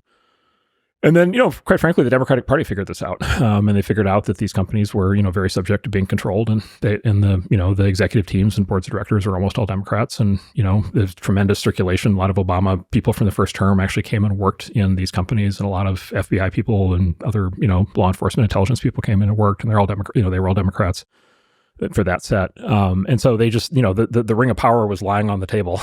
It had been built. And they, picked it up and put it on, and then they just ran. And the original discussions were basically always on two topics. It was hate speech and misinformation. Hate speech was the original one. And the hate speech conversation started exactly like you'd expect, which is we can't have the N-word, in which the answer is fair enough. Let's not have the N-word. Okay. Now we've set a precedent. Right. And then Jordan Peterson has talked a lot about this. The definition of hate speech ended up being things that make people uncomfortable. Right. So we can't have things that make, people uncomfortable. I, of course, people like me that are disagreeable raise their hands and say, well, that idea right there makes me uncomfortable. But of course, that doesn't count as hate speech. Right. So, the ring of power is on one hand and not on the other hand. And then basically that began this slide where it ended up being that, completely anodyne. This is a point Mark has been making recently, completely anodyne comments that are completely legitimate on television or on the Senate floor, all of a sudden are hate speech and can't be said online. So that, the ring of power was wielded in grossly irresponsible ways. We can talk about all the stuff that happened there. And then the other one was misinformation. And that wasn't there was a little bit of that early on, but of course that really kicked in with Trump. So the hate speech stuff predated Trump by 3 or 4 years. The misinformation stuff was basically, it was a little bit later, and it was a consequence of the Russiagate hoax. And then that was, a ring of power that was even more powerful, right? Because, hate speech is okay, at some point, if something offensive or not, at least you can have a question as to whether that's the case. But the problem with misinformation is is it the truth or not? What do we know from 800 years or whatever Western civilization? It's that, there's only a few entities that can determine the truth on every topic. There's God. There's the king. We don't have those anymore. And the rest of us are all imperfect and flawed. And so the idea that any group of experts is going to sit around the table and decide on the truth is, deeply anti-Western and deeply authoritarian. And somehow the misinformation kind of crusade went from the Russiagate hoax into just full-blown we're going to use that weapon for whatever we want. And then of course, then the culminating moment on that really was the straw that broke the camel's back was we're going to censor all theories that the COVID virus might have been manufactured in a lab as misinformation. And inside these companies, like that was the point where people, for the first time, this is like 3 years ago, for the first time, they were like, that was when it sunk in, where it's just like, okay, this has spun completely out of control. So anyway, that's how we got to where we are. And then basically that spell lasted, that complex existed and got expanded basically from, call it 2013 to 2023. I think basically two things broke it. One is Substack. And I'm super proud of those guys because they started from scratch and declared right up front that they were going to be a free speech platform. And they came under intense pressure, including from the press, and, that tried to just beat them to the ground and kill them. And intense pressure, by the way, from, let's say certain of the platform companies, basically threatening them. And they stood up to it. And, sitting here today, they have the widest spectrum of speech and conversation, anywhere on planet Earth. And they've done a great job. And it's worked, by the way, it's great. And then obviously Elon, with X was the hammer blow. And then the third one now is what Mark is doing at Facebook. Mm-hmm. And there's also like singular moments. I think you've spoken about this, which like Jon Stewart going on Stephen Colbert and talking about the lab leak theory. Yes. There's certain moments that just kind of shake everybody up. The right person, the right time, it's a wake up call. So that there, and I will tell you, like, and I should say, Jon Stewart attacked me recently, so I'm not that thrilled about him. But I would say I was a long run fan of Jon Stewart. I watched probably every episode of The Daily Show when he was on it, for probably 20 years. But he did a very important public service, and it was that appearance on the Colbert Show. And I don't know how broadly this is, at the time it was in the news briefly, but I don't know if people remember this, but I will tell you in the rooms where people discuss what is misinformation and these policies, that was a very big moment. That was probably actually the key catalyzing moment. And I think he exhibited, I would say, conspicuous bravery and had a big impact with that. What for people who don't recall what he did, and this was in the full blown, like you absolutely must lock down for 2 years. You absolutely must keep all the schools closed. You absolutely must have everybody work from home. You absolutely must wear a mask, like the whole thing. And one of those was you absolutely must believe that COVID was completely natural. You must believe that. And not believing that means you're a fascist Nazi Trump supporter, mega evil QAnon person, right? And that was like uniform. And that was enforced by the social media companies. And like I said, that was the peak. And Jon Stewart went on the Colbert Show. And I don't know if they planned it or not, because Colbert looked shocked. I don't know how much of it was a bit, but he went on there and he just had one of these, like, the emperor is wearing no clothes things, where he said it's just not plausible that you had the COVID supervirus appear 300 yards down the street from the Wuhan Institute of lethal coronaviruses. Like, it's just not plausible that certainly that you could just rule that out. And then there was another key moment, actually. The more serious version was, I think, the author Nicholson Baker wrote a big piece for New York Magazine. And Nicholson Baker is like one of our great novelist writers of our time. And he wrote the piece and he did the complete undressing of it. And that was the first, I think that was the first legit, there had been like renegade, there had been, people running around saying this, but getting censored all over the place. That was the first one that was like in the mainstream press, where he talked to all the heretics and he just like laid the whole thing out. And that was a moment. And I remember, let's say, a board meeting at one of these companies after that, where basically, everybody looked around the table and was like, all right, like, I guess we don't need to censor that anymore. And, and then of course, what immediately follows from that is, well, wait a minute, why were we censoring that in the first place? And okay, like, and then, the downstream, not that day, but the downstream conversations were like, okay, if we made such a giant, in retrospect, if we all made such a giant collective mistake censoring that, then what does that say about the rest of our regime? And I think that was the thread in the sweater that started to unravel it. I should say it again. I do think that the Jon Stewart appearance and the statement he made was a courageous act. Yeah, I agree. And I think we need to have more of that in the world. And like you said, Elon, everything he did with X is a series of courageous acts. And I think what Mark Zuckerberg did on Rogan a few days ago is a courageous act. Yeah. Can you just speak to that? He has become, I think, an outstanding communicator, right? And he's, somebody who came in for a lot of criticism earlier in his career on that front. And I think he's one of these guys who can sit down and talk for 3 hours and make complete sense. And as you do with all of your episodes, like when somebody sits and talks for 3 hours, like you really get a sense of somebody, because it's really hard to be artificial for that long. he's now done that repeatedly. He's really good at it. And then look, I would maybe put him in the third category now with certainly after that appearance, I would say I would put him up there now with kind of Elon and Trump in the sense of the public and the private are now synchronized. I guess I'd say that. Like he said on that show what he really believes. He said all the same things that he says in private. Like I don't think there's really any discrepancy anymore. I would say he has always taken upon himself a level of obligation and responsibility to running a company the size of Meta and to running services that are that large. And I think, his conception of what he's doing, which I think is correct, is he's running services that are bigger than any country, right? He's running, over 3 billion people use those services. And then, the company has, many tens of thousands of employees and many investors, and it's a public company, and he thinks very deeply and seriously about his responsibilities.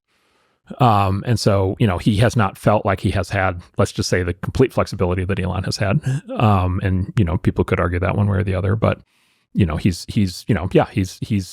about it a lot. He's evolved a lot. A lot of it was he learned a lot. And by the way, I'm going to put myself right back up there. Like I'm not claiming any huge foresight or heroism on any of this. Like I've also learned a lot. My views on things are very different than they were 10 years ago on lots of topics. And so, I've been on a learning journey. He's been on a learning journey. He is a really, really good learner. He assimilates information, as good as or better than anybody else I know. The other thing I guess I would just say is he talked on that show about something very important, which is when you're in a role where you're running a company like that, there are a set of decisions that you get to make, and you deserve to be criticized for those decisions and so forth, and it's valid. But you are under tremendous external pressure as well. And by the way, you're under tremendous internal pressure. You've got your employees coming at you. You've got your executives in some cases coming at you. You've got your board in some cases coming at you. You've got your shareholders coming at you. So you've got your internal pressures, but you also have the press coming at you. You've got academia coming at you. You've got the entire nonprofit complex activist complex coming at you. And then really critically, he talked about on Rogan, and these companies all went through this. In this last, especially 5 years, you had the government coming at you.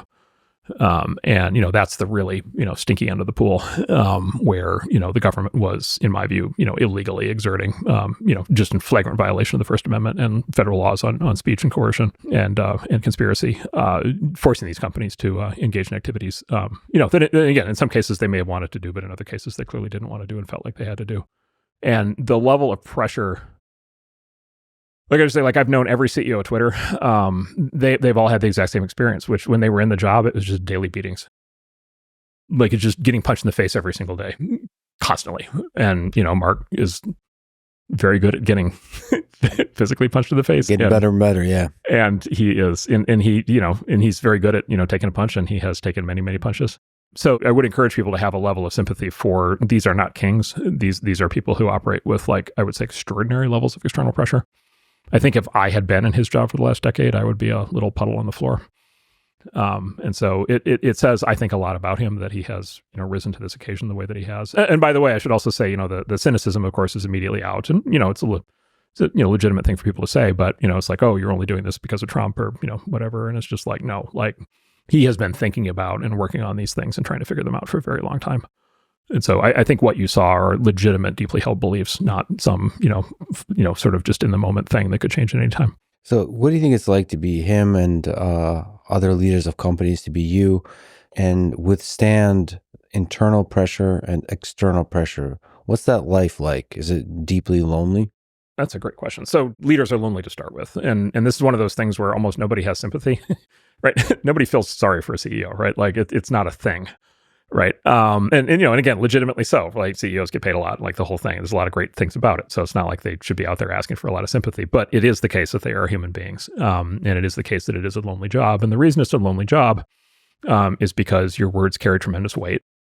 And you are dealing with extremely complicated issues, and you're under a tremendous amount of emotional, personal emotional stress. And, you often end up not being able to sleep well, and you end up not being able to keep up an exercise routine and all those things. And, you come under family stress because you're working all the time. Or my partner, Ben, he was CEO of our last company before we started the venture firm. He said, the problem he had with his family life was he would, even when he was home at night, he wasn't home, because he was in his head trying to solve all the business problems. And so he was supposed to be having dinner with his kids, and he was physically there, but he wasn't mentally there. So, you kind of get that a lot. But the key thing is like you can't talk to people, right? So you can't, I mean, you can talk to your spouse and your kids, but like they don't understand that they're not working in your company. They don't understand, have the context to really help you. If you talk to your executives, they all have agendas, right? And so they're all, and they can't resist. Like it's just human nature. And so you can't necessarily rely on what they say. It's very hard in most companies to talk to your board because they can fire you. Right. Now Mark has the situation because he has control. It actually turns out he can talk to his board, and Mark talks to us about many things that he does that most CEOs won't talk to their boards about because we can't fire him. But a general CEO, including all the CEOs of Twitter, that none of them had control, and so they could all get fired. So you can't talk to the board members; they're going to fire you. You can't talk to the shareholders because they'll just like dump your stock. Right. Like, okay, so so every once in a while, what you find is basically the best case scenario they have is they can talk to other CEOs. And there's these little organizations where they kind of pair up and do that. And so they maybe get a little bit out of that. But even that's fraught with peril because can you really talk about confidential information with another CEO, insider trading risk? And so it's just a very lonely and isolating thing to start with. And then on top of that, you apply pressure. Right. And that's where it gets painful. And then maybe I'll just spend a moment on this internal, external pressure thing. My general experience with companies is that they can withstand most forms of external pressure as long as they retain internal coherence. Right. So as long as the internal team is really bonded together and supporting each other, most forms of external pressure you can withstand. And by that, I mean, investors dump your stock, you lose your biggest customers, whatever, negative article, negative headline, you can withstand all that. And basically, in fact, many of those forms of pressure can be bonding experiences for the team where they come out stronger. What you 100% cannot withstand is the internal crack. And what I always look for in high pressure corporate situations now is the moment when the internal team cracks, because I know the minute that happens, we're in a different regime. Like it's like the solid is turned into a liquid. Like we're in a different regime, and like the whole thing can unravel in the next week because then people turn. I mean, this is what's happening in Los Angeles right now. The mayor and the fire chief turned on each other, and that's it. That government is dysfunctional. It is never going to get put back together again. It is over. It is not going to work ever again. And that's what happens inside companies. And so somebody like Mark is under like profound internal pressure and external pressure at the same time. Now, he's been very good at maintaining the coherence of his executive team, but he has had over the years a lot of activist employees, as a lot of these companies have had. And so that's been continuous pressure. And then the final thing I'd say is I said that companies can withstand most forms of external pressure, but not all. And the special, though not all one, is government pressure. Is that when your government comes for you, like, yeah, any CEO who thinks that they're bigger than their government has that notion beaten out of them in short order. Can you just linger on that? Because it is maybe educating and deeply disturbing. You've spoken about it before, but worth speaking about again, this government pressure. So you think they've crossed the line into essentially criminal levels of pressure? Flagrant criminality. Felonies, like obvious felonies. And I can actually cite the laws. But yes, absolute criminality. Can you explain how those possible to happen, and maybe on a hopeful note, how we can avoid that happening again? So to start with, is a lot of this now is in the public record, which is good because it needs to be in the public record. And so there's three forms of things that are in the public record that people can look at. So one is the Twitter files, right, which Elon put out with a set of journalists when he took over. And I will just tell you, the Twitter files are 100% representative of what I've seen at every other one of these companies. And so you can just see what happened in Twitter, and you can just assume that happened in these other companies, for the most part, certainly in terms of the kind of pressure that they got. So that's number one. That stuff, you can just read it, and you should if you haven't. The second is, Mark referenced this in the Rogan podcast, there's a Congressman, Jim Jordan, who has a congressional committee called the Weaponization Committee. And they, in the last, 3 years, have done a full-scale investigation of this. And Facebook produced a lot of documents into that investigation. And many of those have now been made public. And you can download those reports. And there's like 2,000 pages worth of material on that. And that's essentially the Facebook version of the Twitter files, just arrived at with a different mechanism. And then third is Mark himself talking about this on Rogan. So I'll, just defer to his comments there. But Yeah, basically what those three forms of information show you is basically the government, over time, and then culminating in 2020, 2021, in the last 4 years, just decided that the First Amendment didn't apply to them. And they just decided that federal laws around free speech and around conspiracies to take away the rights of citizens just don't apply. And they just decided that they can just arbitrarily pressure, just like literally arbitrarily call up companies and threaten and bully, and yell and scream and threaten repercussions and force them to censor. And there's this old thing of like, well, the First Amendment only applies to the government; it doesn't apply to companies. It's like, well, there's actually a little bit of nuance to that. First of all, it definitely applies to the government. Like 100%, the First Amendment applies to the government. By the way, so does the Fourth Amendment and the Fifth Amendment, including the right to due process, also applies to the government. There was no due process at all to any of the censorship regime that was put in place. There was no due process put in place, by the way, for debanking either. Those are just as serious violations as the free speech violations. And so this is just like flagrant unconstitutional behavior. And then there are specific federal statutes. It's 18241 and 18242. And one of them applies to federal employees, government employees, and the other one applies to private actors. Around what's called deprivation of rights and conspiracy to deprive rights. And it is not legal, according to the United States Criminal Code, for government employees or in a conspiracy private entities to take away constitutional rights. And interestingly, some of those constitutional rights are enumerated, for example, in the First Amendment, freedom of speech. And then some of those rights actually do not need to be enumerated. If the government takes away rights that you have, they don't need to be specifically enumerated rights in the Constitution in order to still be a felony. The Constitution very specifically does not say you only have the rights that it gives you. It says you have all the rights that have not been previously defined as being taken away from you, right? And so debanking qualifies as a right. Right to access to the financial system is every bit something that's subject to these laws as free speech. And so, this has happened. And then I'll just add one final thing, which is we've talked about two parties so far. We talked about the government employees, and then we've talked about the companies. The government employees for sure have misbehaved. The companies, there's a very interesting question there as to whether they are victims or perpetrators or both. They will defend and they will argue, and I believe they have a good case that they are victims, not perpetrators, right? They are the downstream subjects of pressure, not the cause of pressure. But there's a big swath of people who are in the middle, and specifically the ones that are funded by the government that I think are in possibly pretty big trouble. And that's all of these third-party censorship bureaus. The one that sort of is most obvious is the so-called Stanford Internet Observatory that got booted up there over the last several years. And they basically were funded by the federal government to be third-party censorship operations. And they're private sector actors, but acting with federal funding. And so it puts them in this very interesting spot where there could be very obvious theory under which they're basically acting as agents of the government. And so I think they're also very exposed on this and have behaved in just flagrantly illegal ways. So fundamentally, government should not do any kind of pressure, even soft pressure, on companies to censor. Can't. Not allowed. It really is disturbing. It probably started soft, lightly, slowly, and then it escalates as the old will to power will instruct them to do. Because you get. That's why there's protection, because you can't put a check on power for government, right?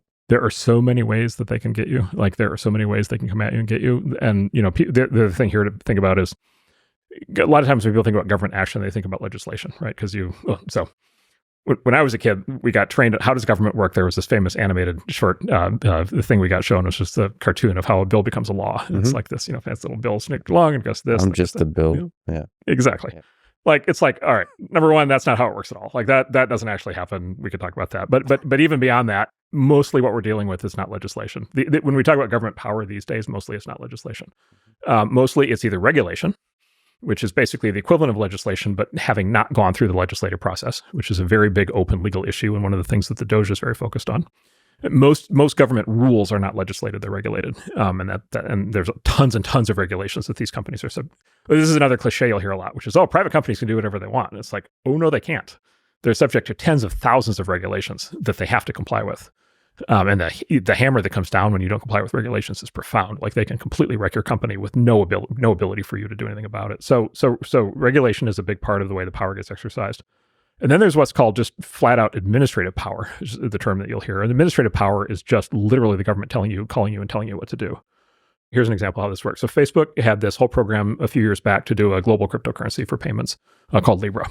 And they built the entire system, and it was this high scale, sort of new cryptocurrency, and they were going to build it in every product, and there were going to be 3 billion people who could transact with Libra. And they went to the government, and they went to all these different, try to figure out how to make it so it's like fully compliant with anti-money laundering and all these, controls and everything. And they had the whole thing ready to go.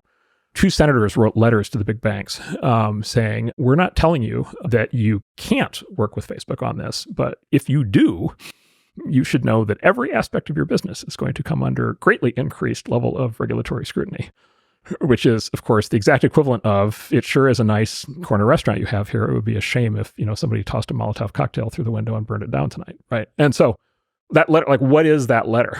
Like, it's not a law. It's not even a regulation. It's just like straight, direct state power. And then it culminates in literally calls from the White House, where they're just like flat out telling you what to do, which is, of course, what a king gets to do, but not what a president gets to do. And so anyway, so what these companies experienced was they experienced the full panoply of this, but it was the level of intensity was in that order. It was actually legislation was the least important part. Regulation was more important. Administrative power was more important. And then just like flat out demands and flat out threats were ultimately the most important. How do you fix it? Well, first of all, like, you have to elect people who don't do it. Right? So like, as with all these things, ultimately the fault lies with the voters. And so, you have to decide you don't want to live in that regime. I have no idea what part of this recent election mapped to the censorship regime. I do know a lot of people on the right got very angry about the censorship, but I think it probably at least helped with enthusiasm on that side. Maybe some people on the left will now not want their, Democratic nominees to be so pro-censorship.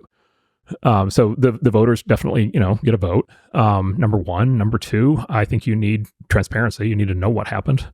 We know some of what happened. Peter Thiel has written in the FT just now saying we just need like broad, after what we've been through in the last decade, we need broad-based truth and reconciliation, efforts to really get to the root of things. So maybe that's part of it. We need investigations for sure.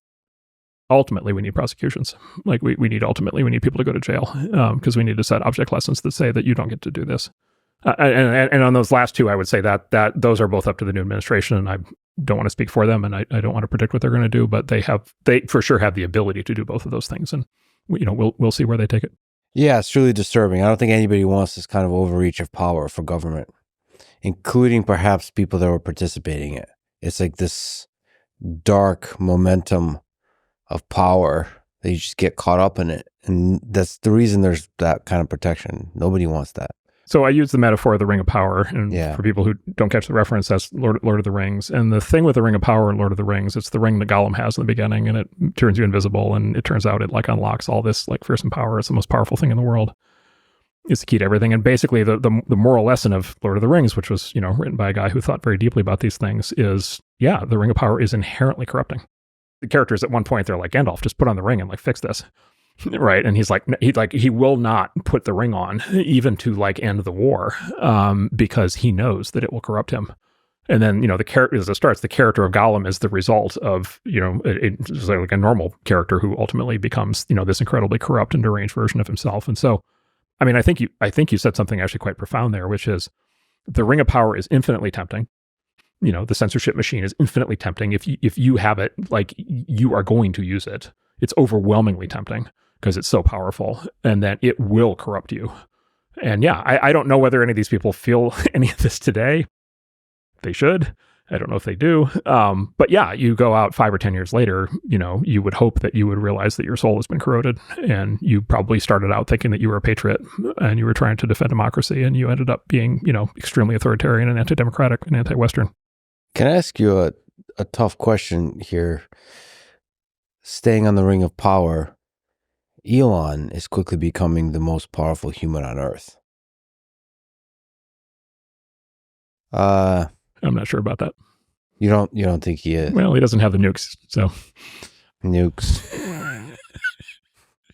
Yeah, there's different definitions and perspectives on power, right? Yep. How can he or Donald Trump avoid the corrupting aspects of this power? I mean, I think the danger is there with power. It's flat out there.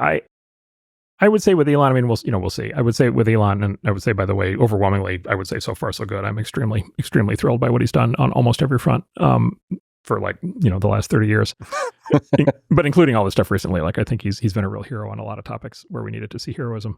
But look, I would say, I guess the sort of case that he has this level of power is some combination of the money and the proximity to the president, and obviously both of those are instruments of power. The counter argument to that is, I do think a lot of how Elon is causing change in the world right now. I mean, there's the companies he's running directly where I think he's doing very well, and we're investors in multiple of them and doing very well. But I think like a lot of the stuff that gets people mad at him is like it's the social and political stuff, and it's his statements, and then it's the downstream effects of his statements. So like for example, it's for the last couple of weeks, it's been him kind of weighing in on this rape gang scandal, this organized child rape thing in the UK. And it's actually it's a preference cascade. It's one of these things where people knew there was a problem, they weren't willing to talk about it. It kind of got suppressed, and then Elon brought it up, and then all of a sudden, there's now in the UK this like massive explosion of basically open conversation about it for the first time, and it's like this catalyzing. All of a sudden, everybody's kind of woken up and being like, "Oh my God, this is really bad," and there will be now pretty clearly big changes as a result. So. And Elon was, he played the role of the boy who said the emperor has no clothes, right? But here's the thing. Here's my point. Like he said it about something that was true, right? And so had he said it about something that was false, he would get no credit for it. He wouldn't deserve any credit for it. But he said something that was true. And by the way, everybody over there instantly they were like, "Oh yeah, he's right." Right? Like nobody seriously said. They're just arguing the details now. So number one, it's like, okay, he says true things, and so it's like, okay, how far? I'll put it this way, like how worried are we about somebody becoming corrupt by virtue of their power being that they get to speak the truth? And I guess I would say, especially in the last decade of what we've been through, where everybody's been lying all the time about everything, I'd say I think we should run this experiment as hard as we can to get people to tell the truth. And so I don't feel that bad about that. And then the money side, this rapidly gets into the money and politics question. And the money and politics question is this very interesting question because it seems like there's a clear-cut case that the more money in politics, the worse things are, and the more corrupted the system is. That was a very popular topic of public conversation up until 2016, when Hillary outspent Trump 3-1 and lost. You'll notice that money in politics has almost vanished as a topic in the last 8 years. And once again, Trump spent Kamala raised and spent $1.5 billion on top of what Biden had spent. So they were at, I don't know, something like $3 billion total. And Trump, I think, spent, again, like a third or a fourth of that. And so the money in politics kind of topic has kind of vanished from the popular conversation in the last 8 years. It has come back a little bit now that Elon is spending. But again, like it's like, okay, he's spending, but the data would seem to indicate at least in the last 8 years, that money doesn't win the political battles. It's actually like the voters actually have a voice and they actually exercise it and they don't just listen to ads. And so again, there I would say like, yeah, clearly there's some power there, but I don't know if it's I don't know if it's some weapon that he can just like turn on and use in a definitive way. And I don't know if there's parallels there, but I could also say just on a human level, he has a good heart. And I interact with a lot of powerful people, and that's not always the case. So that's a good thing there. Yeah. If we can draw parallels to the Hobbit or whatever, who gets to put on the ring? Frodo, yeah. Yeah, well, I mean, maybe one of the lessons of Lord of the Rings, right, is even Frodo would have been corrupted, right? But nevertheless, you had somebody who could do what it took at the time. The thing that I find just so amazing about the Elon phenomenon and all the critiques is, the one thing that everybody in our societies universally agrees on because of our post-Christian egalitarian. So we live in sort of this post-secularized Christian context in the West now, and it's we consider Christianity kind of backwards, but we still believe essentially all the same things. We just dress them up in sort of fake science. So the one thing that we're all taught from early is that the best people in the world are the people who care about all of humanity, right? And we venerate, all of our figures are people who care about all of, Jesus cared about all of humanity, Gandhi cared about all of humanity, Martin Luther King cared about all of humanity. Like it's the person who cares the most about everybody. And with Elon, you have a guy who literally he talks about this constantly, and he talks about exactly the same in private. He is operating on behalf of all of humanity to try to get us to, he goes through to get us to be multiplanetary civilization so that we can survive a strike on any one planet, so that we can extend the light of human consciousness into the world and, into the universe and have it persist, and the good of the whole thing. And like literally the critique is, yeah, we want you to care about all of humanity, but not like that. Yeah, all the critics, all the surface turmoil of the critics will be forgotten. Yeah, I think that's clear. You said that we always end up being ruled by the elites of some kind. Can you explain this law, this idea? So this comes from a Italian political philosopher from about 100 years ago named Robert. I'm going to mangle let you pronounce the Italian, Michel's or Michael's. And then I learned about it through a famous book on politics, probably the best book on politics written in the 20th century, called The Machiavellians, by this guy, James Burnham, who has had a big impact on me. But in The Machiavellians, he resurrects what he calls this sort of Italian realist school of political philosophy from the 10s and 20s. And these were people, to be clear, this was not like a Mussolini thing. These were people who were trying to understand the actual mechanics of how politics actually works. So to get to the actual sort of mechanical substance of like how the political machine operates. And this guy, Michel, had this concept he ended up with called the iron law of oligarchy. And so what the iron law of oligarchy, and I mean, take a step back to say what he meant by oligarchy, because it has multiple meanings. So basically, in classic political theory, there's basically three forms of government at core. There's democracy, which is rule of the many. There's oligarchy, which is rule of the few. And there's monarchy, which is rule of the one. And you can just use that as a general framework of any government you're going to be under is going to be one of those. Just a mechanical observation, without even saying which one's good or bad, just a structural observation.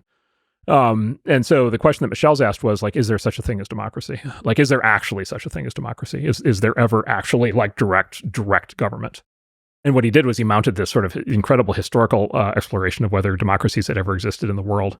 And the answer basically is almost never. And we could talk about that. But the other thing he did was he sought out the most democratic private organization in the world that he could find at that point, which he concluded was some basically communist German auto workers union that was like wholly devoted to the workers of the world uniting, back when that was like the hot thing. And he went in there and he's like, okay, this is the organization out of all organizations on planet Earth that must be operating as a direct democracy. And he went in there and he's like, oh, nope, there's a leadership class. There's like 6 guys at the top and they control everything. And then they lead the rest of the membership along, by the nose, which is, of course, the story of every union. The story of every union is always the story of, there's a Jimmy Hoffa in there, kind of running the thing. We just saw that with the dock workers union, right? Like, there's a guy and he's in charge. And by the way, the number 2 is his son, right? Like, that's not like an accident, right? So the iron law of oligarchy basically says democracy is fake. There's always a ruling class. There's always a ruling elite structurally. And he said the reason for that is because the masses can't organize, right? What's the fundamental problem? Whether the mass is 25,000 people in a union or 250 million people in a country, the masses can't organize. The majority cannot organize. Only a minority can organize. And to be effective in politics, you must organize. And therefore, every political structure in human history has been some form of a small organized elite ruling a large and dispersed majority. Every single one. The Greeks and the Florentines had brief experiments in direct democracy, and they were total disasters. In Florence, I forget the name of it. It was called like the Workers' Revolt or something like that. There was like a 2-year period where they basically experimented with direct democracy during the Renaissance, and it was a complete disaster. And they never tried it again. In the state of California, we have our own experiment on this, which is the proposition system, which is an overlay on top of the legislature. And it, anybody who looks at it for 2 seconds concludes it's been a complete disaster. It's just a catastrophe, and it's caused enormous damage to the state. And so basically, the presumption that we are in a democracy is just sort of by definition fake. Now, good news for the U.S., it turns out the founders understood this. And so, of course, they didn't give us a direct democracy. They gave us a representative democracy, right? And so they built the oligarchy into the system in the form of Congress and the executive branch and the judicial branch. But so anyway, so as a consequence, democracy is always and everywhere fake. There is always a ruling elite.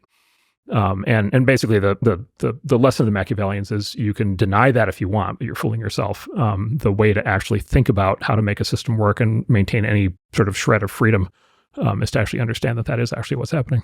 And lucky for us, the founders saw this and figured out a way to, given that there's going to be a ruling elite, how to create a balance of power among that elite. Yes. So it doesn't get out of hand. And it was very clever, right? And, some of this was based on earlier experiments. Some of this, by the way, these were very, very smart people, right? And so they knew tremendous amounts of like Greek and Roman history. They knew the Renaissance history. The Federalist Papers, they argued this at great length. You can read it all. They ran like one of the best seminars in world history trying to figure this out. And they went through all this. And so they thought through it very carefully. But just I'll give you an example, which continues to be a hot topic. So, one way they did it is through the three branches of government, right? Executive, legislative, and judicial, sort of balance of powers. But the other way they did it was they sort of echoing what had been done earlier, I think, in the UK Parliament. They created the two different bodies of the legislature, right? And so the House and the Senate. And as you know, the House is apportioned on the basis of population, and the Senate is not, right? The small states have just as many senators as the big states. And then they made the deliberate decision to have the House get reelected every 2 years to make it very responsive to the will of the people. And they made the decision to have the Senate get reelected every 6 years so that it had more buffer from the passions of the moment. But what's interesting is they didn't choose one or the other, right? They did them both. And then to get legislation passed, you have to get through both of them. And so they built in like a second layer of checks and balances.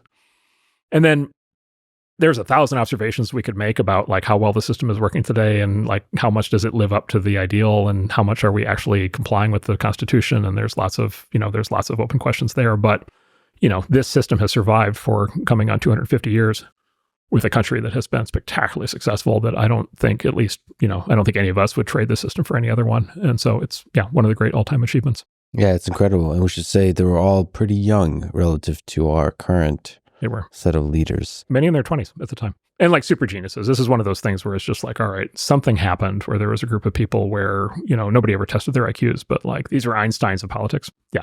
An amazing thing. But anyway, I go through all that, which is they were very keen students of the actual mechanical practice of democracy, not fixated on what was desirable. They were incredibly focused on what would actually work, which is, I think the way to think about these things.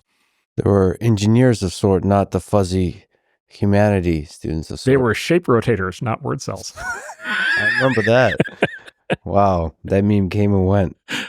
I think you were central to that. You're central to a lot of memes. I was. You're the meme dealer and the meme popularizer. That meme I get some credit for, and then the current thing is the other one I get some credit for. I don't know that I invented either one, but I popularized them. Take credit and run with it. Yep, thanks. If we can just linger on the Machiavellians, it's a study of power and power dynamics, like you mentioned, looking at the actual reality of the machinery of power. From everything you've seen now in government, but also in companies, what are some interesting things you can sort of continue to say about the dynamics of power, the jostling for power that happens inside these institutions? Yeah, so a lot of it, we already talked about this a bit with the universities, which is you can apply a Machiavellian style lens to it's why I posed the question to you that I did, which is, okay, who runs the university? The trustees, the administration, the students, or the faculty, and the true answer is some combination of the three or of the four, plus the donors. By the way, plus the government, plus the press, et cetera, right? And so there's a mechanical interpretation of that. I mean, companies operate under the exact same set of questions. Who runs a company? The CEO, but like the CEO runs the company basically up to the day that either the shareholders or the management team revolt. If the shareholders revolt, it's very hard for the CEO to stay in the seat. If the management team revolts, it's very hard for the CEO to stay in the seat. By the way, if the employees revolt, it's also hard to stay in the seat. By the way, if the New York Times comes at you, it's also very hard to stay in the seat. If the Senate comes at you, it's very hard to stay in the seat. So, like a reductionist version of this that is a good shorthand is who can get who fired. So who has more power? The newspaper columnist who makes $200,000 a year, or the CEO who makes $200 million a year. And it's like, well, I know for sure that the columnist can get the CEO fired. I've seen that happen before. I have yet to see a CEO get a columnist fired. Did anyone ever get fired from the Bill Ackman assault on journalism? So Bill like really showed the bullshit that happens in journalism. No, because what happens is they wear it with I would say to their credit, they wear it as a badge of honor, and then to their shame, they wear it as a badge of honor, right? Which is if they're doing the right thing, then they are justifiably priding themselves for standing up under pressure. But it also means that they can't respond to legitimate criticism, and they're obviously terrible at that now. As I recall, he went straight to the CEO of I think Axel Springer, that owns Insider, and I happen to know the CEO, and I think he's quite a good CEO. But it's a good example is the CEO of Axel Springer run his own company, right? There's a fascinating thing playing out right now. Not to dwell on these fires, but it's a case. You see, the pressure reveals things, right? And so if you've been watching what's happening with the LA Times, recently. So this guy, biotech entrepreneur, buys the LA Times, like whatever, 8 years ago. It is just like the most radical social revolutionary thing you can possibly imagine. It endorses every crazy left-wing radical you can imagine. It endorses Karen Bass. It endorses Gavin Newsom. It's just like a litany of all the people who are currently burning the city to the ground. It's just like endorsed every single bad person every step of the way. He's owned it the entire time. He put his foot down right before, for the first time, I think, put his foot down right before the November election and said, he said, we're going to get out of this thing where we just always endorse the Democrat. And we said, we're not endorsing for the presidency. And like the paper flipped out, right? It's like our billionaire backer I don't know what he spends, but like he must be burning $50 or $100 million a year out of his pocket to keep this thing running. He paid $500 million for it, which is amazing. Back when people still thought these things were businesses. And then he's probably burned another $500 million over the last decade keeping it running. And he burns probably another $50 or $100 million a year to do this. And the journalists at the LA Times hate him with the fury of 1,000 suns. Like they just like absolutely freaking despise him. And they have been like attacking him. And, the ones that can get jobs elsewhere quit and do it. And the rest just stay and say the worst, most horrible things about him. And they want to constantly run these stories attacking him. And so he has had this reaction that a lot of people in LA are having right now to this fire and to this just like incredibly vivid collapse of leadership. And all these people that his paper had endorsed are just disasters. And he's on this tour. He's basically he's decided to be the boy who says the emperor has no clothes, but he's doing it to his own newspaper. Very smart guy. He's on a press tour and he's basically saying, yeah, we did all that and we endorsed all these people and it was a huge mistake and we're going to completely change. And his paper is, in a complete internal revolt. But I go through it, which is, okay, now we have a very interesting question, which is who runs the LA Times? Because for the last 8 years, it hasn't been him. It's been the reporters. Now, for the first time, the owner is showing up saying, oh, no, I'm actually in charge. And the reporters are saying, no, you're not. And like it is freaking on. And so again, if the Machiavellian's mindset on this is like, okay, how is power actually exercised here? Can a guy who's like even super rich and super powerful, who even owns his own newspaper, can he stand up to a full-scale assault, not only by his own reporters, but by every other journalism outlet who also now thinks he's the Antichrist? And he is trying to exercise power by speaking out publicly. And so that's the game of power there. And firing people. And he has removed people and he has set new rules. I mean, he is now, he's now at long last actually exercising prerogatives of an owner of a business, which is to decide on the policies and staffing of the business. There are certain other owners of these publications that are doing similar things right now. He's the one I don't know, so he's the one I can talk about. But there are others that are going through the same thing right now. And I think it's a really interesting open question. Like, in a fight between the employees and the employer, like it's not crystal clear that the employer wins that one. And just to stay on journalism for a second, we mentioned Bill Ackman. I just want to say, put him in the category we mentioned before of a really courageous person. I don't think I've ever seen anybody so fearless in going after, in following what he believes in publicly. That's courage. That several things he's done publicly has been really inspiring. Just being courageous. What do you think is like the most impressive example? Where he went after journalists whose whole incentive is to like, it's like kicking the beehive or whatever. Yeah. You know what's going to follow. Yeah. And to do that, that's why it's difficult to challenge journalistic organizations. Because they're going to, there's just so many mechanisms they use, including like writing articles and get cited by Wikipedia, and then drive the narrative, and then they can get you fired, all this kind of stuff. Bill Ackman, like a bad MFer, just tweets these essays and just goes after them legally and also in the public eye, and just, I don't know. That was truly inspiring. There's not many people like that out in public. And hopefully that inspires not just me, but many others to be courageous themselves. Did you know of him before he started doing this in public? I knew of Neri, his wife. She's this brilliant researcher and scientist. And so I admire her, look up to her. I think she's amazing. Well, the reason I ask if you knew about Bill is because a lot of people had not heard of him before, especially like before October 7th and before some of the campaigns he's been running since in public, but and with Harvard and so forth. But he was very well known in the investment world before that. So he was a famous, he was a so-called activist investor for, very, very successful and very widely respected for probably 30 years before now. And I bring that up because it turns out they weren't, for the most part, battles that happened in kind of full public view. They weren't national stories, but in the business and investing world, the activist investor is it's like in the movie Taken, it's a very specific set of skills. Yeah. On how to like really take control of situations and how to wreck the people who you're going up against. And there's been controversy over the years on this topic, and there's too much detail to go into, but the defense of activist investing, which I think is valid, is, these are the guys who basically go in and take stakes in companies that are being poorly managed or under optimized. And then generally what that means is, at least the theory is, that means the existing management has become entrenched and lazy, mediocre, whatever, not responding to the needs of the shareholders. Often not responding to the customers. And the activists basically go in with a minority position, and then they rally support among other investors who are not activists. And then they basically show up and they force change.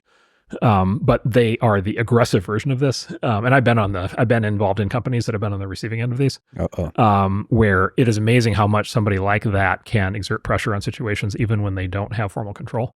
So it would be another chess piece on the mechanical board of kind of how power gets exercised. And basically what happens is the effective analysts, a large amount of the time, they end up taking over control of companies, even though they never own more than like 5% of the stock. And so anyway, so it turns out with Bill's, it's such a fascinating case because he has that like complete skill set. And he has now decided to bring it to bear in areas that are not just companies. And two interesting things for that. One is, some of these places, and some of these battles are still ongoing, but number one, like a lot of people who run universities or newspapers are not used to being up against somebody like this. And by the way, also now with infinitely deep pockets and lots of experience in courtrooms and all the things that kind of go with that. But the other is, through example, he is teaching a lot of the rest of us the activist playbook, like in real time. And so the Liam Neeson skill set is getting more broadly diffused just by being able to watch and learn from him. So I think he's having I would put him up there with Elon in terms of somebody who's really affecting how all this is playing out. But even skill set aside, just courage. Yes, including, by the way, courage to go outside of his own zone. Yeah. Right. Because like he hasn't, I'll give you an example. Like my firm, venture capital firm, we have LPs. There are things that I feel like I can't do or say because I feel like I would be bringing embarrassment or other consequences to our LPs. He has investors also where he worries about that. And so a couple of things. One is his willingness to go out a bit and risk his relationship with his own investors. But I will tell you the other thing, which is his investors, I know this for a fact, his investors have been remarkably supportive of him doing that. Because as it turns out, a lot of them actually agree with him. And so it's the same thing he does in his activism campaigns. He is able to be the tip of the spear on something that actually a lot more people agree with. Yeah, it turns out if you have truth behind you, it helps. And just again, how I started is a lot of people are just fed up. You've been spending a bunch of time in Mar-a-Lago and Palm Beach, helping the new administration in many ways, including interviewing people who might join. So what's your general sense about the talent, about the people who are coming into the new administration? Yeah. So I should start by saying I'm not a member of the new administration. I'm not in the room when a lot of these people are being selected. I believe you said unpaid intern. I am an unpaid intern. So I'm a volunteer, and when helpful, but I'm not making the decisions, nor am I in a position to speak for the administration. So I don't want to say anything that would cause people to think I'm doing that. This is a very unusual situation, right? Where you had an incumbent president and then you had a 4-year gap where he's out of office and then you have him coming back, right? And as you'll recall, there was a fair amount of controversy over the end of the first term. Oh, yeah. The specific concern was, the first Trump administration, they will all say this, is like they didn't come in with a team, right? So they didn't come in with a team, and most of the sort of institutional base of the Republican Party were Bush Republicans, and many of them had become never Trumpers, and so they had a hard time putting the team together. And then, by the way, they had a hard time getting people confirmed. And so if you talk to the people who were there in the first term, it took them 2 to 3 years to kind of even get the government in place. And then they basically only had the government in place for basically like 18 months, and then COVID hit. And then sort of the aftermath and everything, and all the drama and headlines and everything. And so the concern, including from some very smart people in the last 2 years, has been, boy, if Trump gets a second term, is he going to be able to get a team that is as good as the team he had last time, or a team that is actually not as good? Because maybe people got burned out, maybe they're more cynical now, maybe they're not willing to go through the drama. By the way, a lot of people in the first term came under their own withering legal assaults, and some of them went to prison, and a lot of stuff happened. Lots of investigations, lots of legal fees. Lots of bad press, lots of debanking, by the way. A lot of the officials in the first Trump term got debanked. including the president's wife and son. Yeah, I heard you tell that story. That's insane. That's just insane. In the wake of the first term, yes. We now take out spouses and children with our ring of power. And so there's like this legitimate question as to like whether, okay, what will the team for the second term look like? And at least what I've seen and what you're seeing the appointments is it looks much, much better.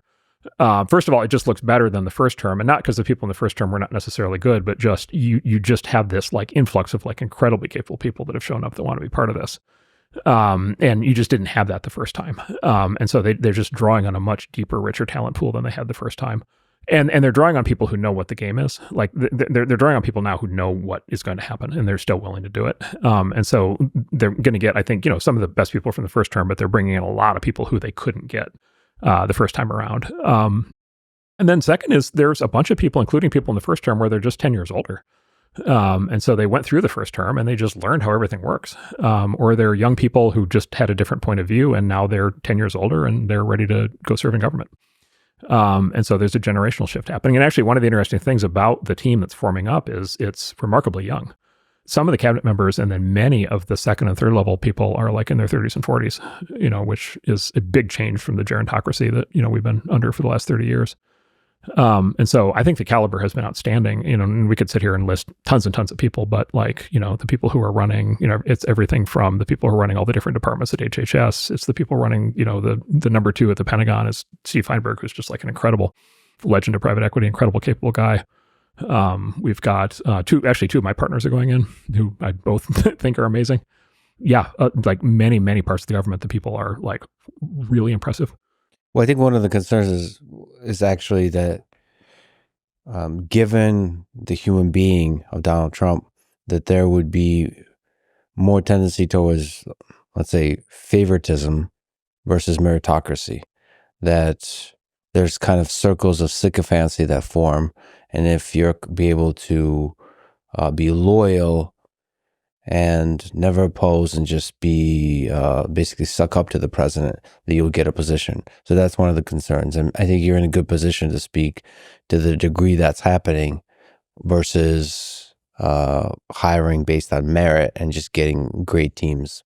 Yeah. So look, I just start by saying any leader at that level, by the way, any CEO, there's always some risk of that, right? So there's always some, it's like a natural reality warps around powerful leaders. And so there's always some risk to that. Of course, the good and powerful leaders are, very aware of that. And Trump at this point in his life, I think, is highly aware of that. At least in my interactions with him, like he definitely seems very aware of that. So, so that's one thing. I would just say that I think the way to look at that, I mean, and look, like I said, I don't want to predict what's going to happen once this whole thing starts unfolding. But I would just say that, again, the caliber of the people who are showing up and getting the jobs, and then the fact that these are some of the most accomplished people in the business world, and in the medical field. I just, Jay Bhattacharya coming in to run NIH. So I was actually I was part of the interview team for a lot of the HHS folks. Nice. Jay is amazing. I was so happy to see that. So I literally this is a story. I got to the transition office for one of the days of the HHS interviews, and I was on one of the interviewing teams, and they gave us, I didn't know who the candidates were, and they gave us the sheet in the beginning, and I go down the sheet and I saw Jay's name, and I almost physically fell out of my chair. Yeah. And I was just like, and I happen to know Jay, and I like respect him enormously. And then he proved himself under this, like, talk about a guy who proved himself under extraordinary pressure over the last 5 years. And then go radical under the pressure. He maintained balance and thoughtfulness and depth. I mean, incredibly. Very serious, very analytical, very applied, and yes, 100% tested under pressure. Came out like the more people look back at what he said and did, and he's not, none of us are perfect, but like overwhelmingly insightful throughout that whole period. And we would all be much better off today had he been in charge of the response. And so just like an incredibly capable guy. And look, and then he learned from all that, right? He learned a lot in the last 5 years. And so the idea that somebody like that could be head of NIH as compared to the people we've had is just like breathtakingly, it's just a gigantic upgrade. And then Marty McCreary coming in to run FDA, exact same thing. The guy coming to run a CDC, exact same thing.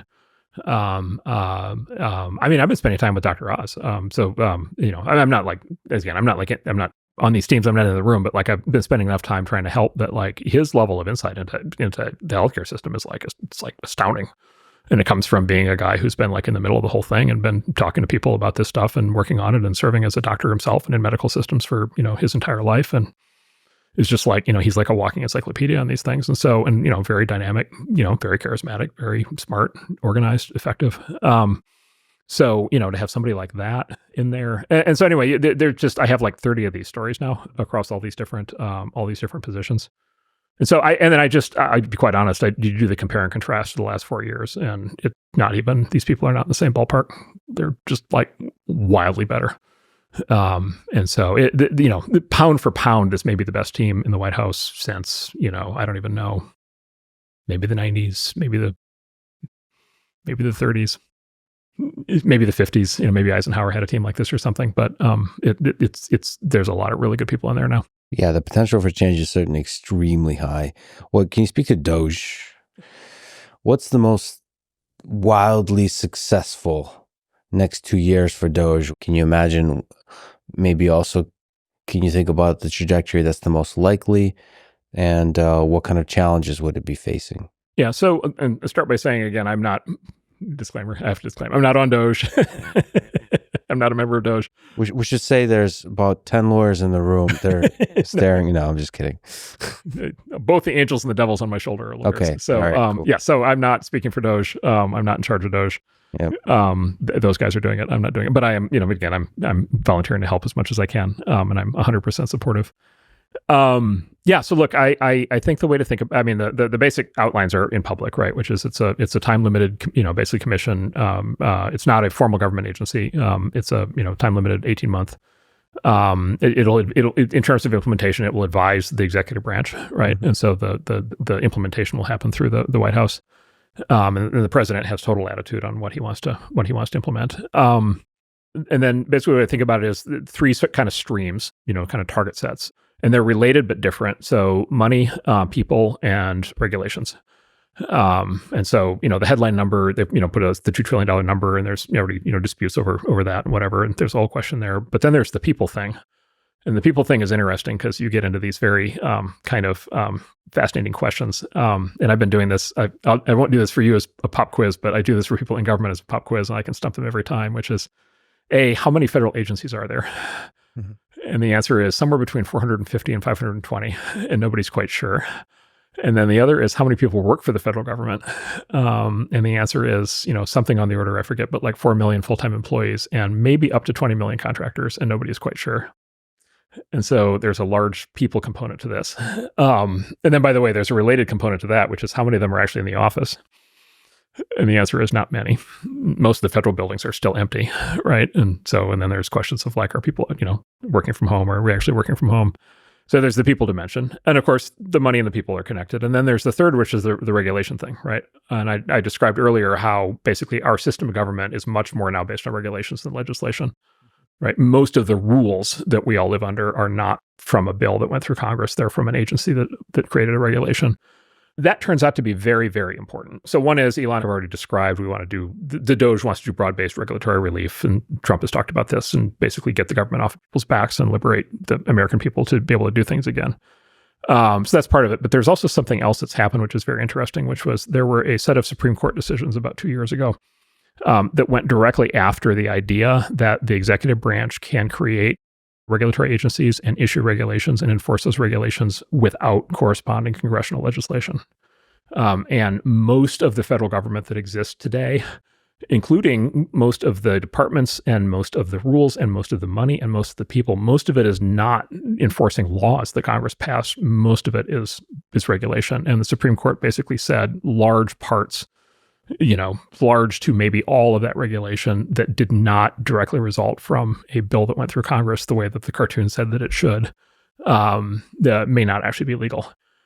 Now, the previous White House, of course, was super in favor of big government. They had no desire to act. They did nothing based on this. They didn't, pull anything back in. But the new regime, if they choose to, could say, look, the thing that we're doing here is not, challenging the laws. We're actually complying with the Supreme Court decision that basically says we have to unwind a lot of this, and we have to unwind the regulations, which are no longer legal, constitutional. We have to unwind the spend, and we have to unwind the people.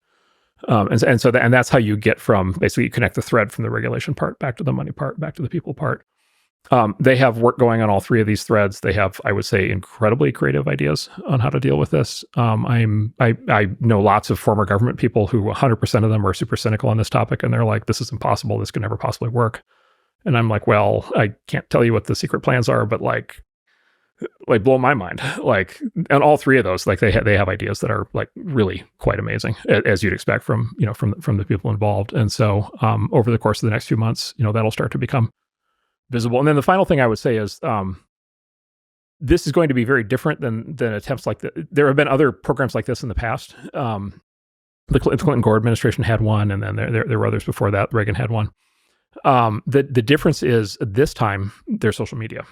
Mm-hmm. And so there has never been, like, it's interesting. One of the reasons people in Washington are so cynical is because they know all the bullshit. Like, they know all the bad spending and all the bad rules and all the, like, I mean, look, we're adding $1 trillion to the national debt every 100 days right now. And that's compounding, and it's now passing the size of the Defense Department budget. And it's compounding, and it's pretty soon it's going to be adding $1 trillion every 90 days, and then it's going to be adding $1 trillion every 80 days, and then it's going to be $1 trillion every 70 days. And then if this doesn't get fixed at some point, we enter a hyperinflationary spiral and we become Argentina or Brazil and kablooey, right? And so, like, everybody in DC knows that something has to be done. And then everybody in DC knows for a fact that it's impossible to do anything. Right. They know all the problems, and they also know the sheer impossibility of fixing it. But I think what they're not taking into account, what the critics are not taking into account, is these guys can do this in the full light of day, and they can do it on social media. They can completely bypass the press. They can completely bypass the cynicism. They can expose any element of, unconstitutional or, silly government spending. They can run victory laps every single day on what they're doing. They can bring the people into the process. And again, if you think about it, this goes back to our Machiavellian structure, which is, if you think about, again, you've got democracy, oligarchy, monarchy, rule of the many, rule of the few, rule of the one.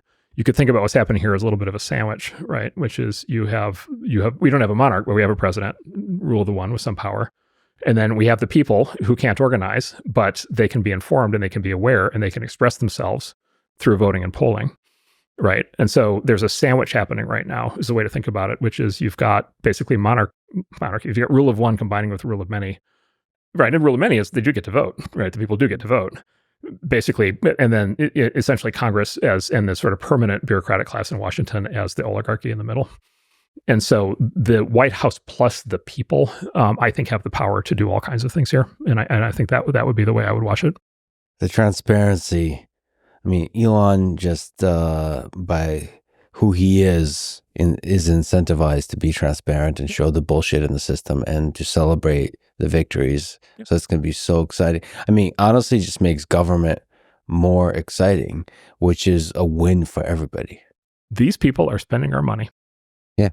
These people have enormous contempt for the taxpayer. Okay, here's the thing you hear in Washington. Here's one of the things. So the first thing you hear is this is impossible. They'll be able to do nothing. And then, I walk them through this, and they're like, it starts to dawn on them that this is a new kind of thing.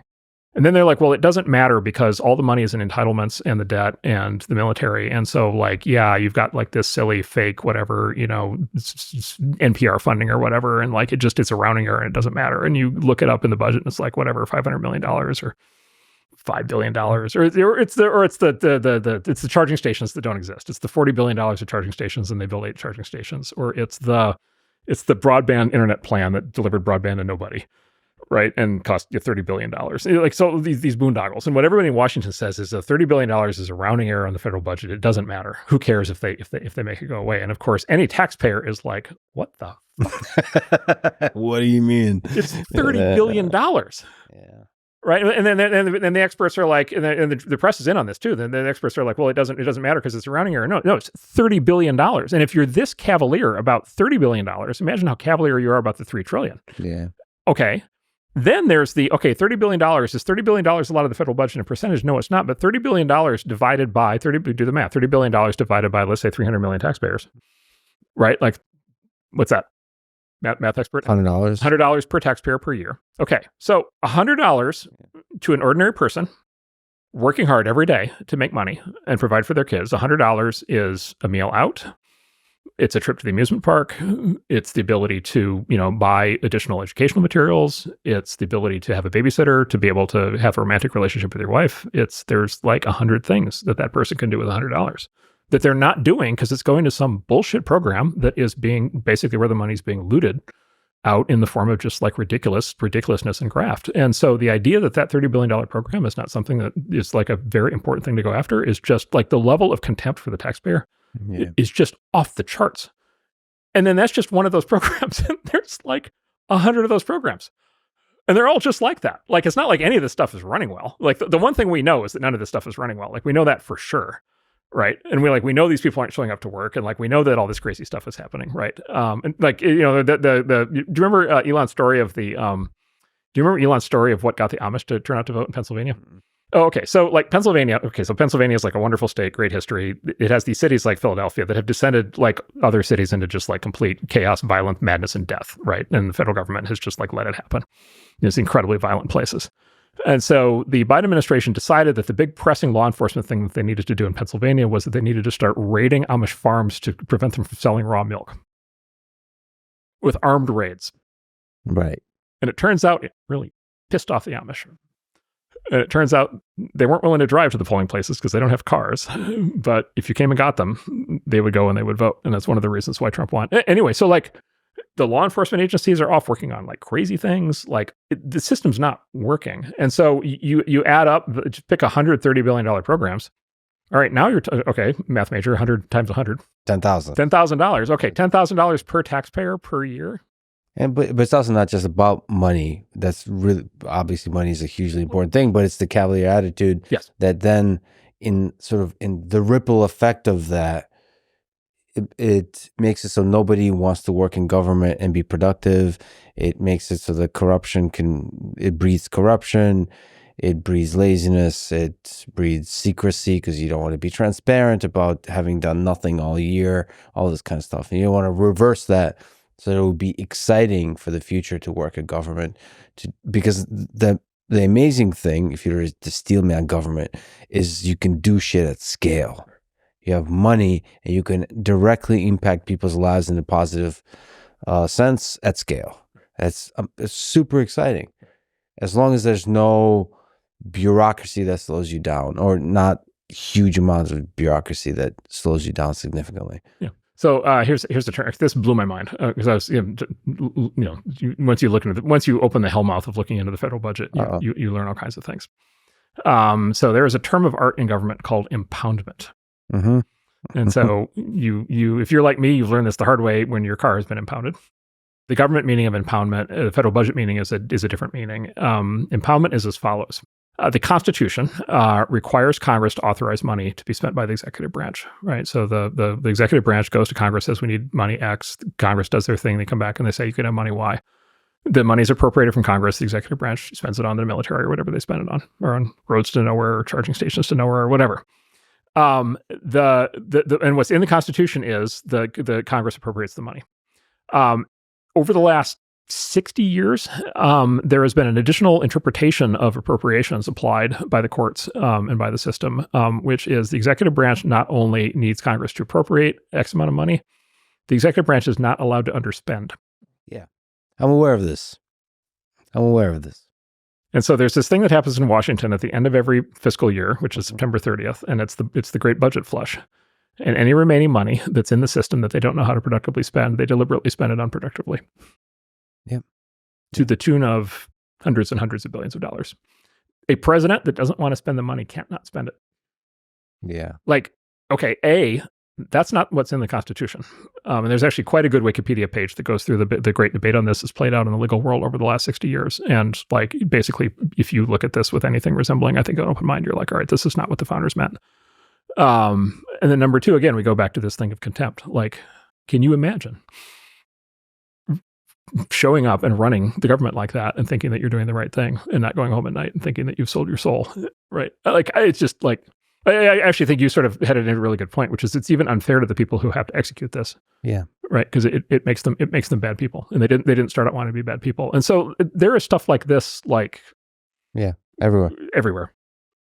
And so we'll see how far these guys get. I am extremely encouraged what I've seen so far. It seems like a lot of people will try to slow them down, but yeah, I hope they get far. Yeah. Another difficult topic, immigration. Yep.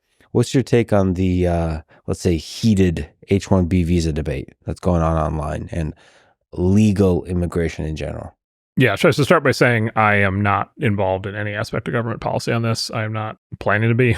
This is not an issue that I'm working on or that I'm going to work on. We're not. This is not part of the agenda of what the firm is doing. So, my firm is doing. So, like, I'm not in this in the new administration or the government. I'm not planning to be. So, purely just personal opinion. So, I would describe it as a complex or nuanced, hopefully nuanced view on this issue that's maybe a little bit different than what a lot of my peers have. And I think, and I kind of thought about this, I didn't say anything about it all the way through the big kind of debate over Christmas, but I thought about it a lot and read everything. I think what I realized is that I just have a very different perspective on some of these things. And the reason is because of the combination of where I came from and then where I ended up.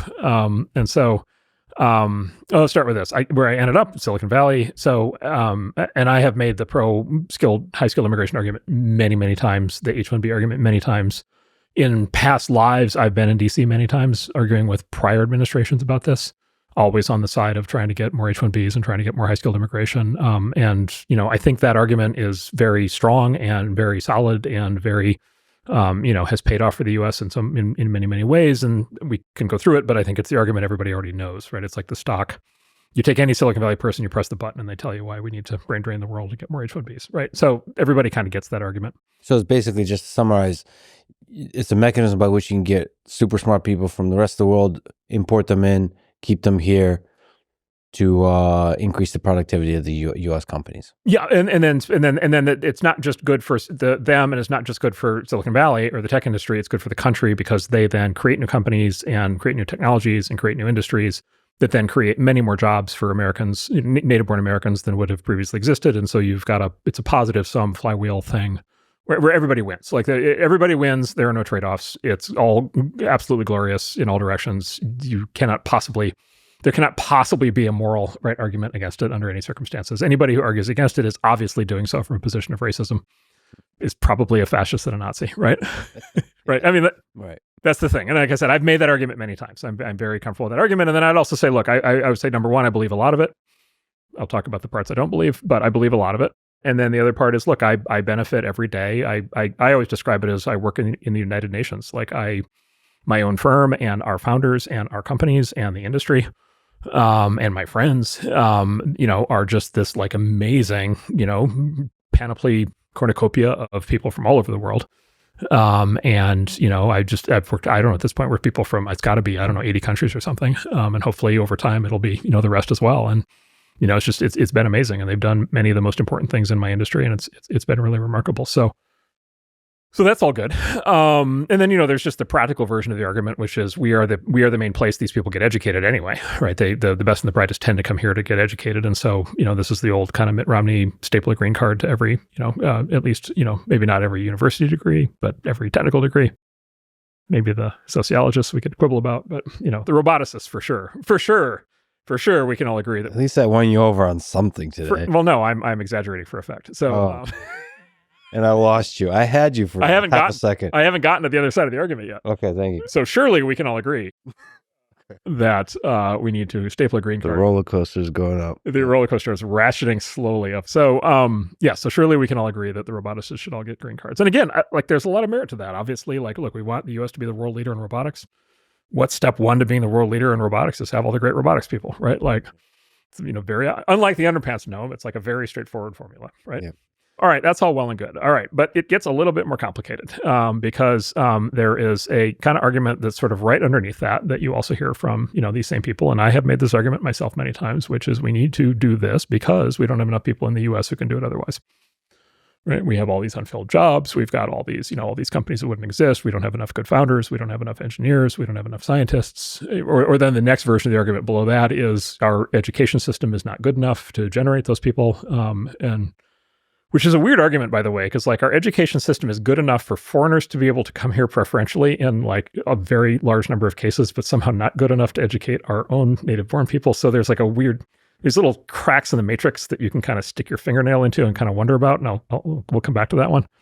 But at least, yes, our education system has its flaws. And then underneath that is the argument that, Vivek made, which is, we have cultural rot in the country, and, native-born people in the country don't work hard enough and spend too much time watching TV and TikTok and don't spend enough time studying differential, equations. And again, it's like, all right, like, yeah, there's a fair amount to that. Like there's a lot of American culture that is, there's a lot of frivolity. There's a lot of, look, I mean, we have well-documented social issues on many fronts, many things that cut against having a culture of just like straightforward high achievement and effort and striving.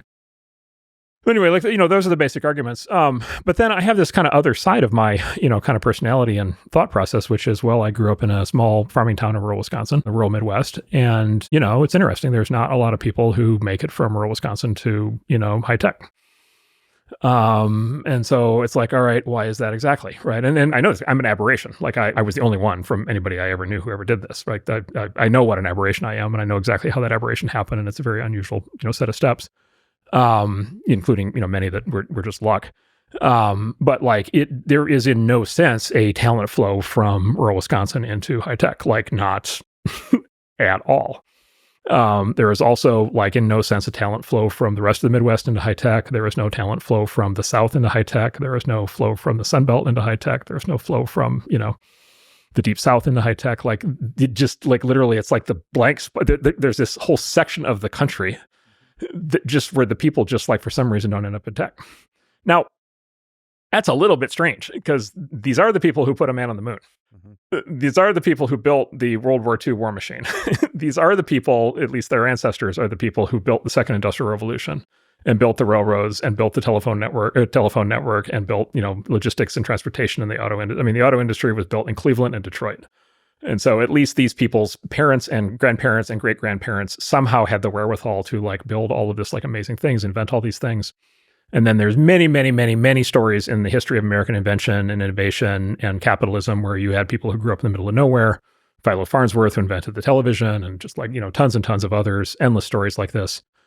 Now you have a puzzle, right? And the conundrum, which is like, okay, like what is happening on the blank spot of the map? And then, of course, you also can't help noticing that the blank spot on the map, the Midwest, the South, you've also just defined Trump country, mm-hmm.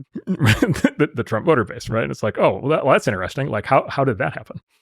Right. And so either you really, really, really have to believe the very, very strong version of like the Vivek thesis or something where you have to believe that like that basically culture, the whole sort of civilization in the middle of the country and the south of the country is so like deeply flawed, either inherently flawed or culturally flawed, such that for whatever reason they are not able to do the things that their, parents and grandparents were able to do and that their peers are able to do, or something else is happening.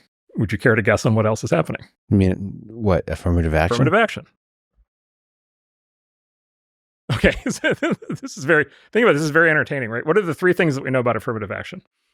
It is absolutely 100% necessary. But however, it cannot explain the success of any one individual. Right. Nor does it have any victims at all. That could explain maybe disproportionate, but like it surely doesn't explain why you're probably the only person in Silicon Valley from Wisconsin. What educational institution in the last 60 years has wanted farm boys from Wisconsin? But what institution rejected farm boys from Wisconsin? All of them. All of them. Of course. Okay, so we know this. The reason we know this is because of the Harvard and UNC Supreme Court cases. So this was like 3 years ago. These were big court cases. And, because the idea of affirmative action has been litigated for many, many, many years and through many court cases. And the Supreme Court repeatedly in the past had upheld that it was a completely legitimate thing to do. And a lot of these, and there's basically two categories of affirmative action that like really matter. Right. The one is the admissions into educational institutions, and then the other is jobs, right? Getting hired. Like those are the two biggest areas. The education one is like super potent, has been a super potent political issue for a very long time for all, people have written and talked about this for many decades. I don't need to go through it. There's many arguments for why it's important. There's many arguments as to how it could backfire. It's been this thing, but the Supreme Court upheld it for a very long time. The most recent ruling, I'm not a lawyer, I don't have the exact reference in my head, but there was a case in 2003 that said that Sandra Day O'Connor famously wrote that, although it had been 30 years of affirmative action and although it was not working remotely as it had been intended, she said that, basically we need to try it for another 25 years. But she said basically as a message to future Supreme Court justices, if it hasn't resolved basically the issues it's intended to resolve within 25 years, then we should probably call it off. By the way, we're coming up on the 25 years. Right? It's a couple years away. The Supreme Court just had these cases. It's a Harvard case and I think a University of North Carolina case. And what's interesting about those cases is the lawyers in those cases put a tremendous amount of evidence into the record of how the admissions decisions actually happen at Harvard and happen at UNC. And it is like every bit as cartoonishly garish and racist as you could possibly imagine, because it's a ring of power. And if you're an admissions officer at a private university or an administrator, you have unlimited power to do what you want, and you can justify any of it under any of these rules or systems. And up until these cases, it had been a black box where you didn't have to explain yourself and show your work. And what the Harvard and USC cases did is they basically required showing the work. And so and there was like all kinds of like phenomenal detail. I mean, number one is there were text messages in there that will just curl your hair of students being spoken of and just like crude racial stereotypes that would just make you want to jump out the window. It's horrible stuff. But also, there was statistical information. And of course, the big statistical kicker to the whole thing is that at top institutions, it's common for different ethnic groups to have different cutoffs for SAT that are as wide as 400 points. Right. So different groups. So specifically, Asians need to perform at 400 SAT points higher than other ethnicities in order to actually get admitted into these. I mean, this is not even about, I mean, white people are a part of this, but like Asians are like a very big part of this. And actually the Harvard case was actually brought by an activist on behalf of actually the Asian students who were being turned away. And it's basically, I mean, it's the cliche now in the Valley and in the medical community, which is like, if you want a super genius, you hire an Asian from Harvard, because they are guaranteed to be freaking Einstein. Because if they weren't, they were never getting admitted. Right. Almost all the qualified Asians get turned away. So they've been running this. It's a very, very explicit, very, very clear program. This, of course, has been a third rail of things that people are not supposed to discuss or under any circumstances. The thing that has really changed the tenor on this is, I think, two things. Number one, those Supreme Court cases, the Supreme Court ruled that they can no longer do that. I will tell you, I don't believe there's a single education institution in America that is conforming with the Supreme Court ruling. I think they are all flagrantly ignoring it.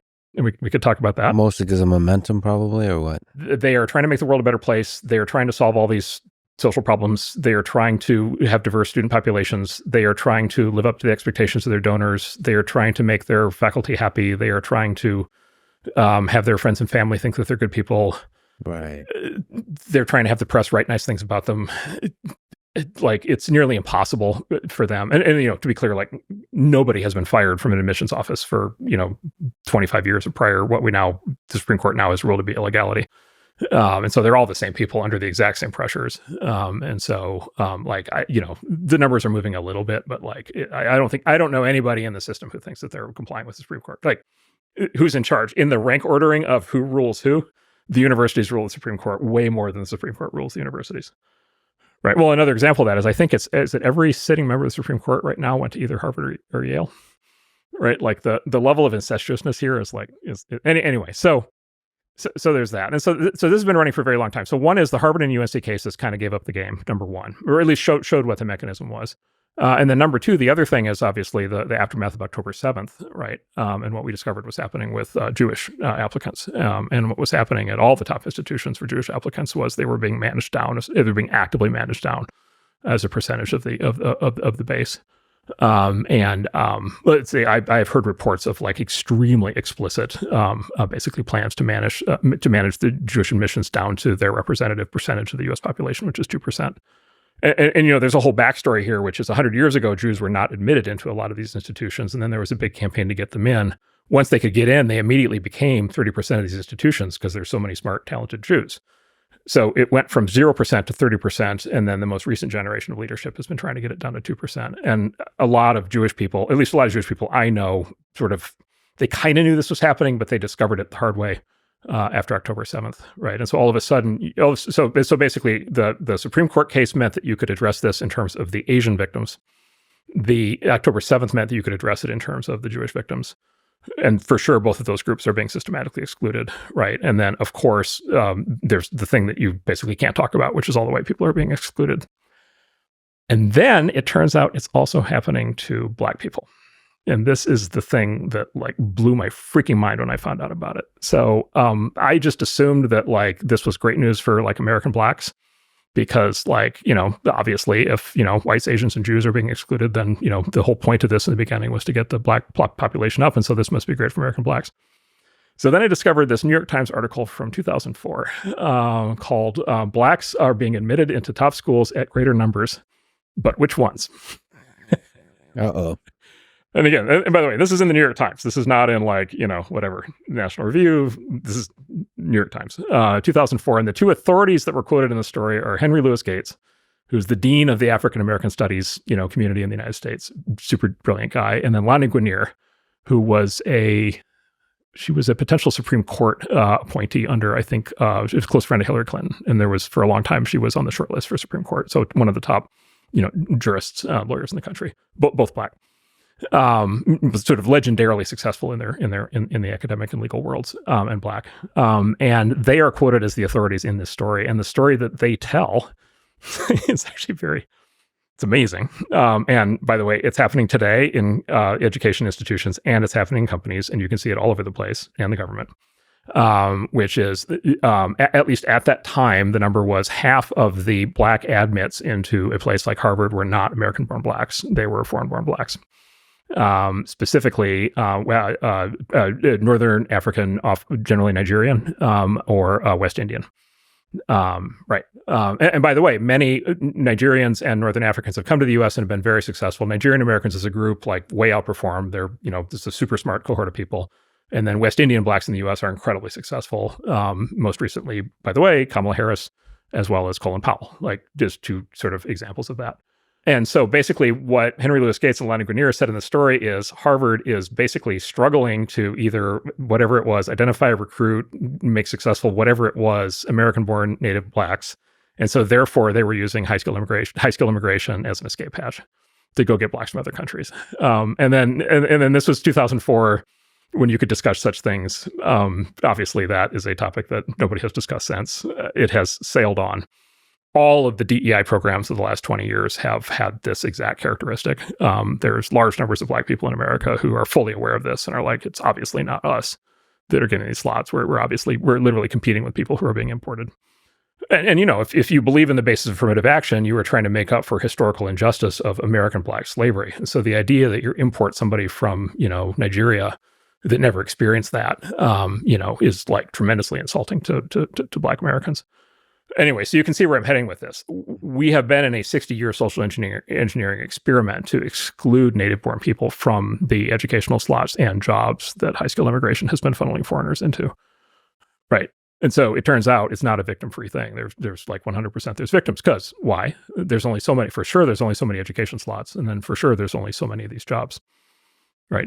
Google only hires so many, whatever level 7 engineers. Right. And so that's the other side of it. Right. And so you're a farm boy in Wisconsin, right? Or a, Black American whose ancestors arrived here, on a slave ship 300 years ago in Louisiana, or a, Cambodian immigrant in, the Bronx, and you're a kid or a Jewish immigrant, or from a very successful Jewish family, and, your entire, for 3 generations, you and your parents and grandparents went to Harvard. And what all of those groups know is the system that has been created is not for them. Right. It's designed specifically to exclude them. And then what happens is all of these tech people show up in public and say, yeah, let's bring in more foreigners. Right. And so anyway, so the short version of it is you can't anymore, I don't think, just have the quote high skill immigration conversation for either education or for employment without also having the DEI conversation. And then underneath, and then DEI is just another word for affirmative action. So it's the affirmative action conversation. And you need to actually deal with this at substance and to see what's actually happening to people you need to join these topics. And I think it is much harder to make the moral claim for high skilled immigration given the extent to which DEI took over both the education process and the hiring process.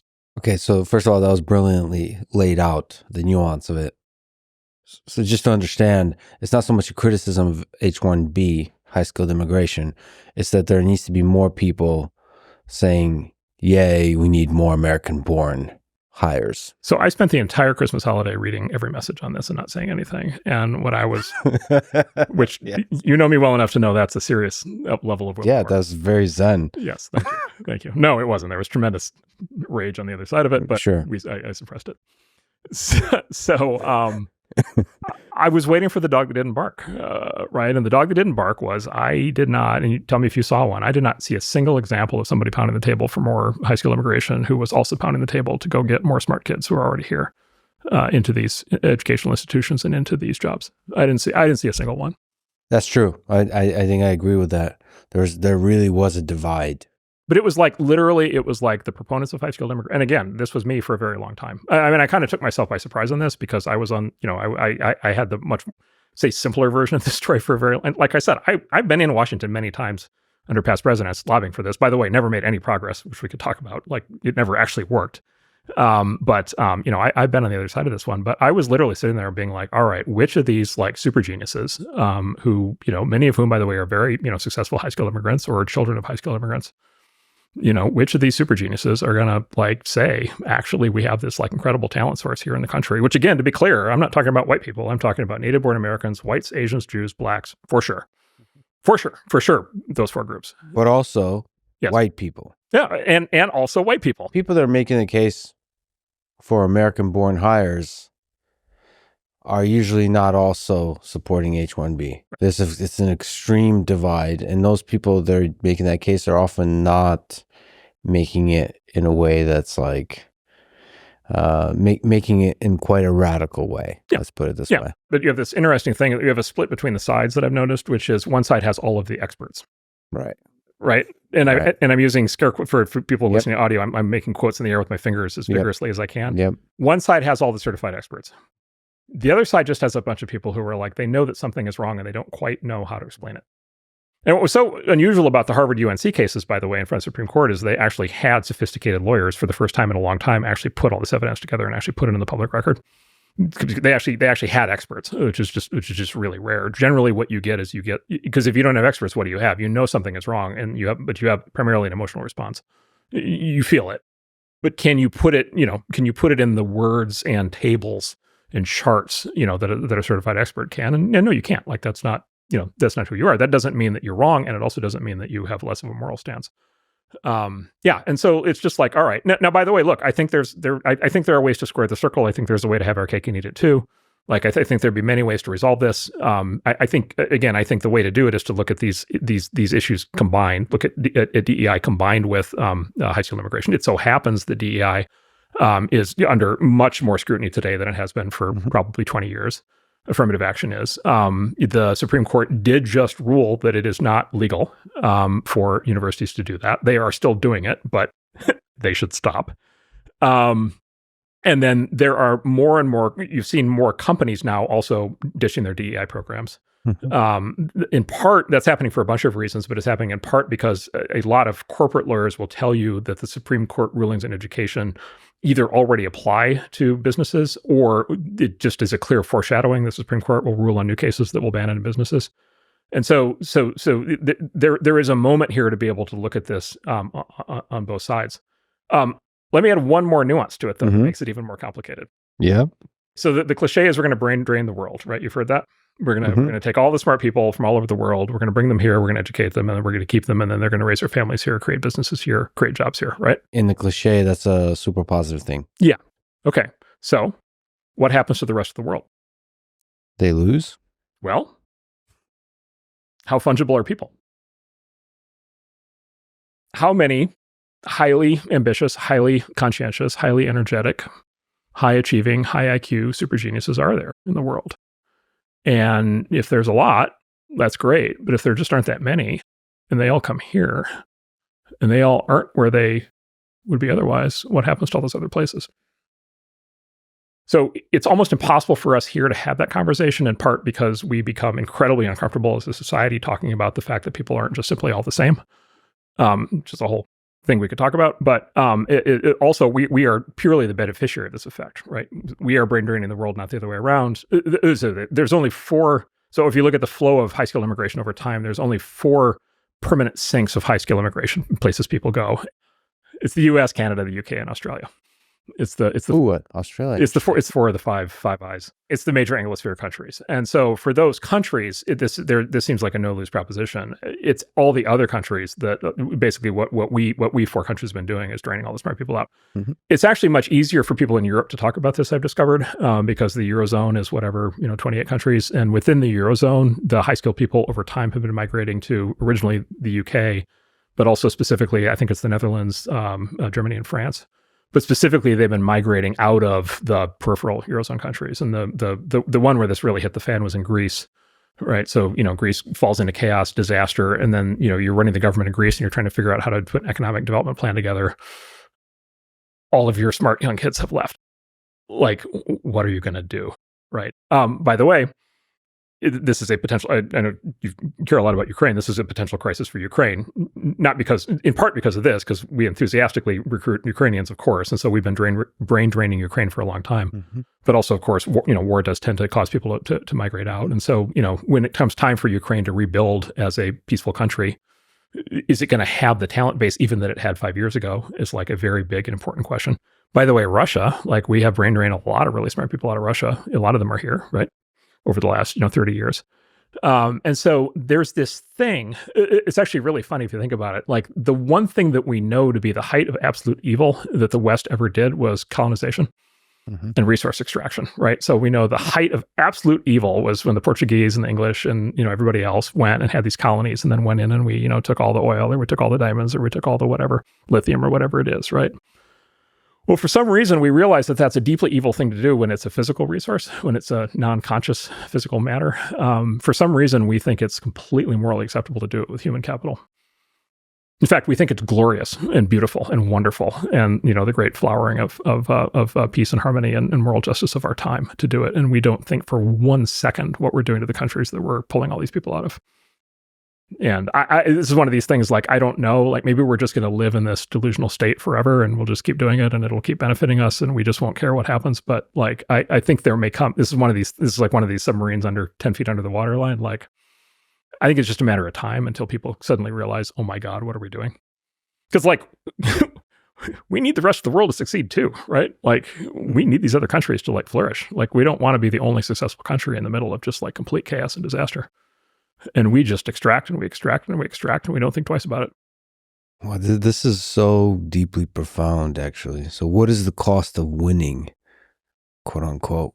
If these countries are drained in terms of human capital, on the level of geopolitics, what does that lead to? Even if we talk about wars and conflict and all of this, we actually want them to be strong in the way we understand strong, not just in every way, so that cooperation and competition can build a better world for all of humanity.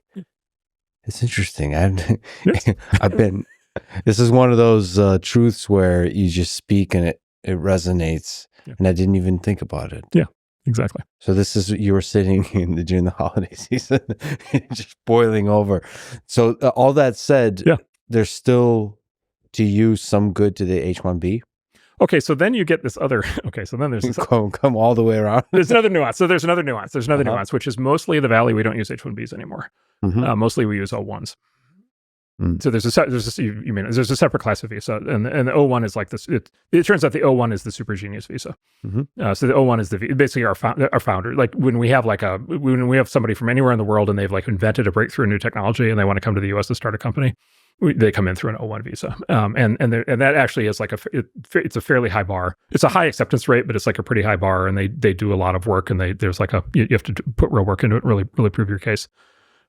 Mostly what's happened with the H-1B visa program is that it has gone to basically two categories of employers. One is basically a small set of big tech companies that hire in volume, which is exactly the companies that you would think. And then the other is it goes to these, what they call kind of the mills, the consulting mills, right? And so there's these set of companies with names, I don't want to pick on companies, but, names like Cognizant that, hire, basically have their business model is primarily Indian, bring in primarily Indians in large numbers. And, they often have, offices next to company-owned housing. And they'll have, organizations that are, they'll have, organizations that are literally thousands of Indians, living and working in the U.S. And they do basically call it mid-tier, like IT consulting. So these folks, they're making good wages, but they're making $60 or $80 or $100,000 a year, not the $300,000 that you'd make in the Valley. And so, like in practice, the startups, like little tech, as we call it, or the startup world, mainly doesn't use H-1Bs at this point.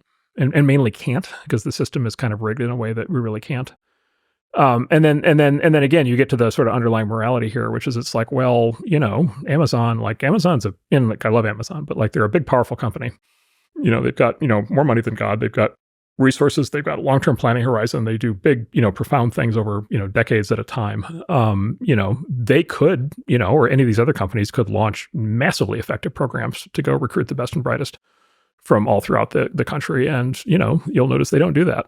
They bring in, 10,000, 20,000 H-1Bs a year. And so you've got a question there. And then these mills, like there's lots of questions around them and whether they should, whether that's even a ethical way to, I don't want to say they're unethical, but there's questions around like exactly what the trade-offs are there. And so, and this is like a Pandora's box that really, nobody really wanted to be opened. To play devil's advocate on all this in terms of like national immigration issues, none of this is like a top end issue just because the numbers are small.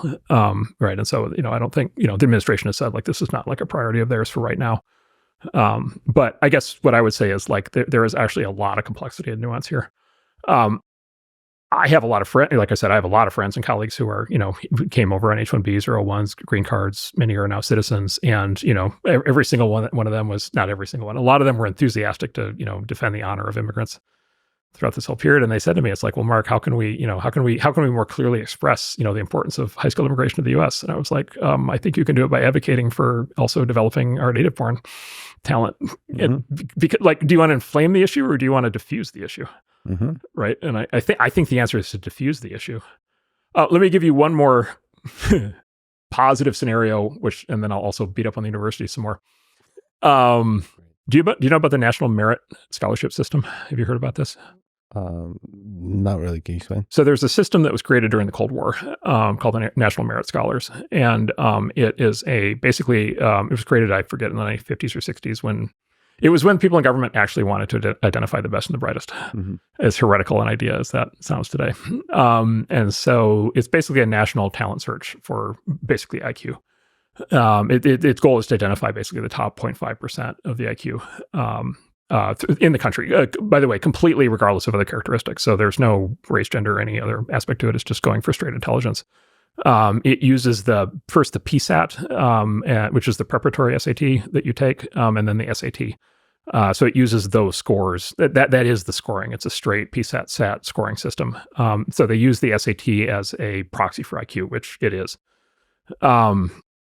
They run this every year. They identify, they get down to like 1% of the population of the kids, 18-year-olds in a given year who score highest on the PSAT, and then they get down to, they further qualify down to the 0.5% that also replicate on the SAT. And then it's like the scholarship amount is like $2,500, right? So it's like, it was a lot of money 50 years ago, not as much today. But it's a national system being run literally to find the best and the brightest. Mm-hmm.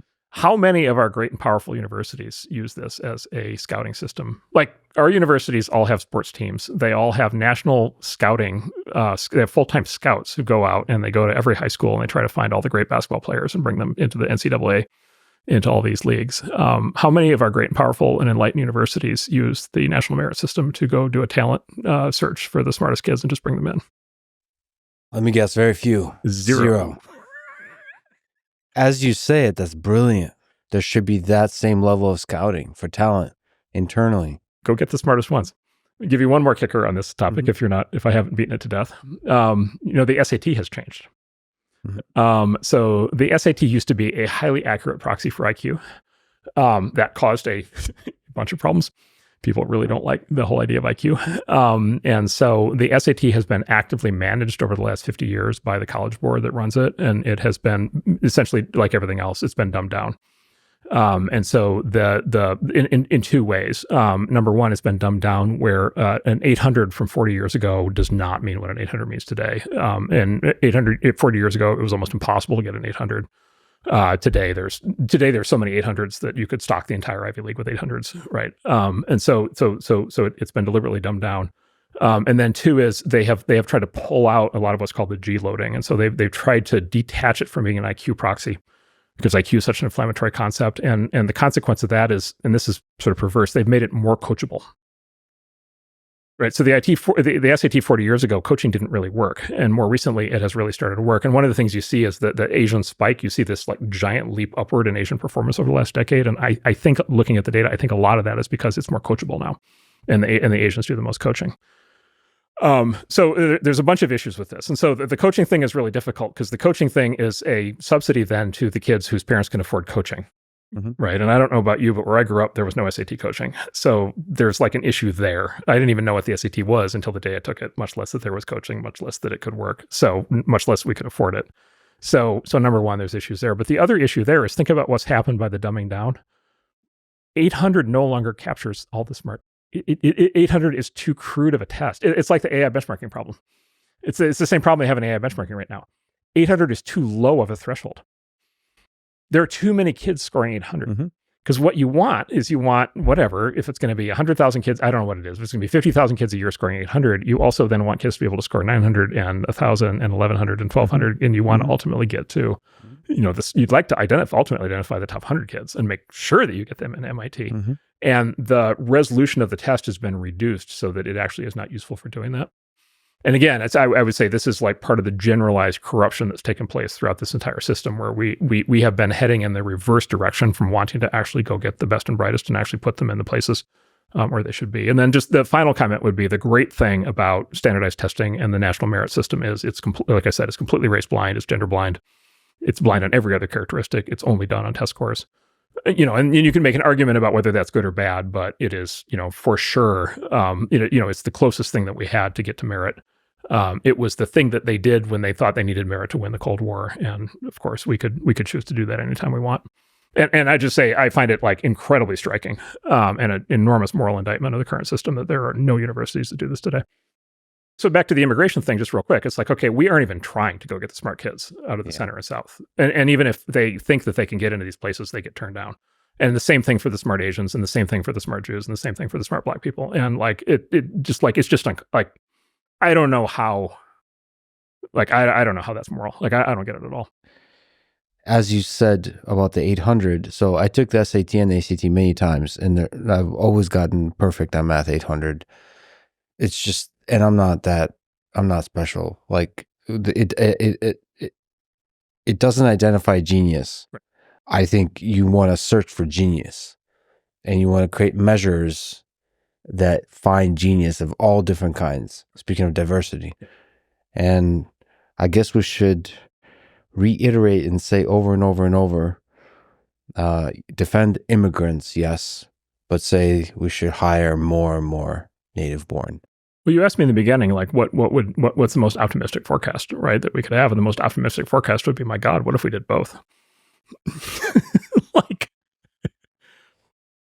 so that's the reasonable, the rational, the smart thing to say here. In fact, we don't have to have a war.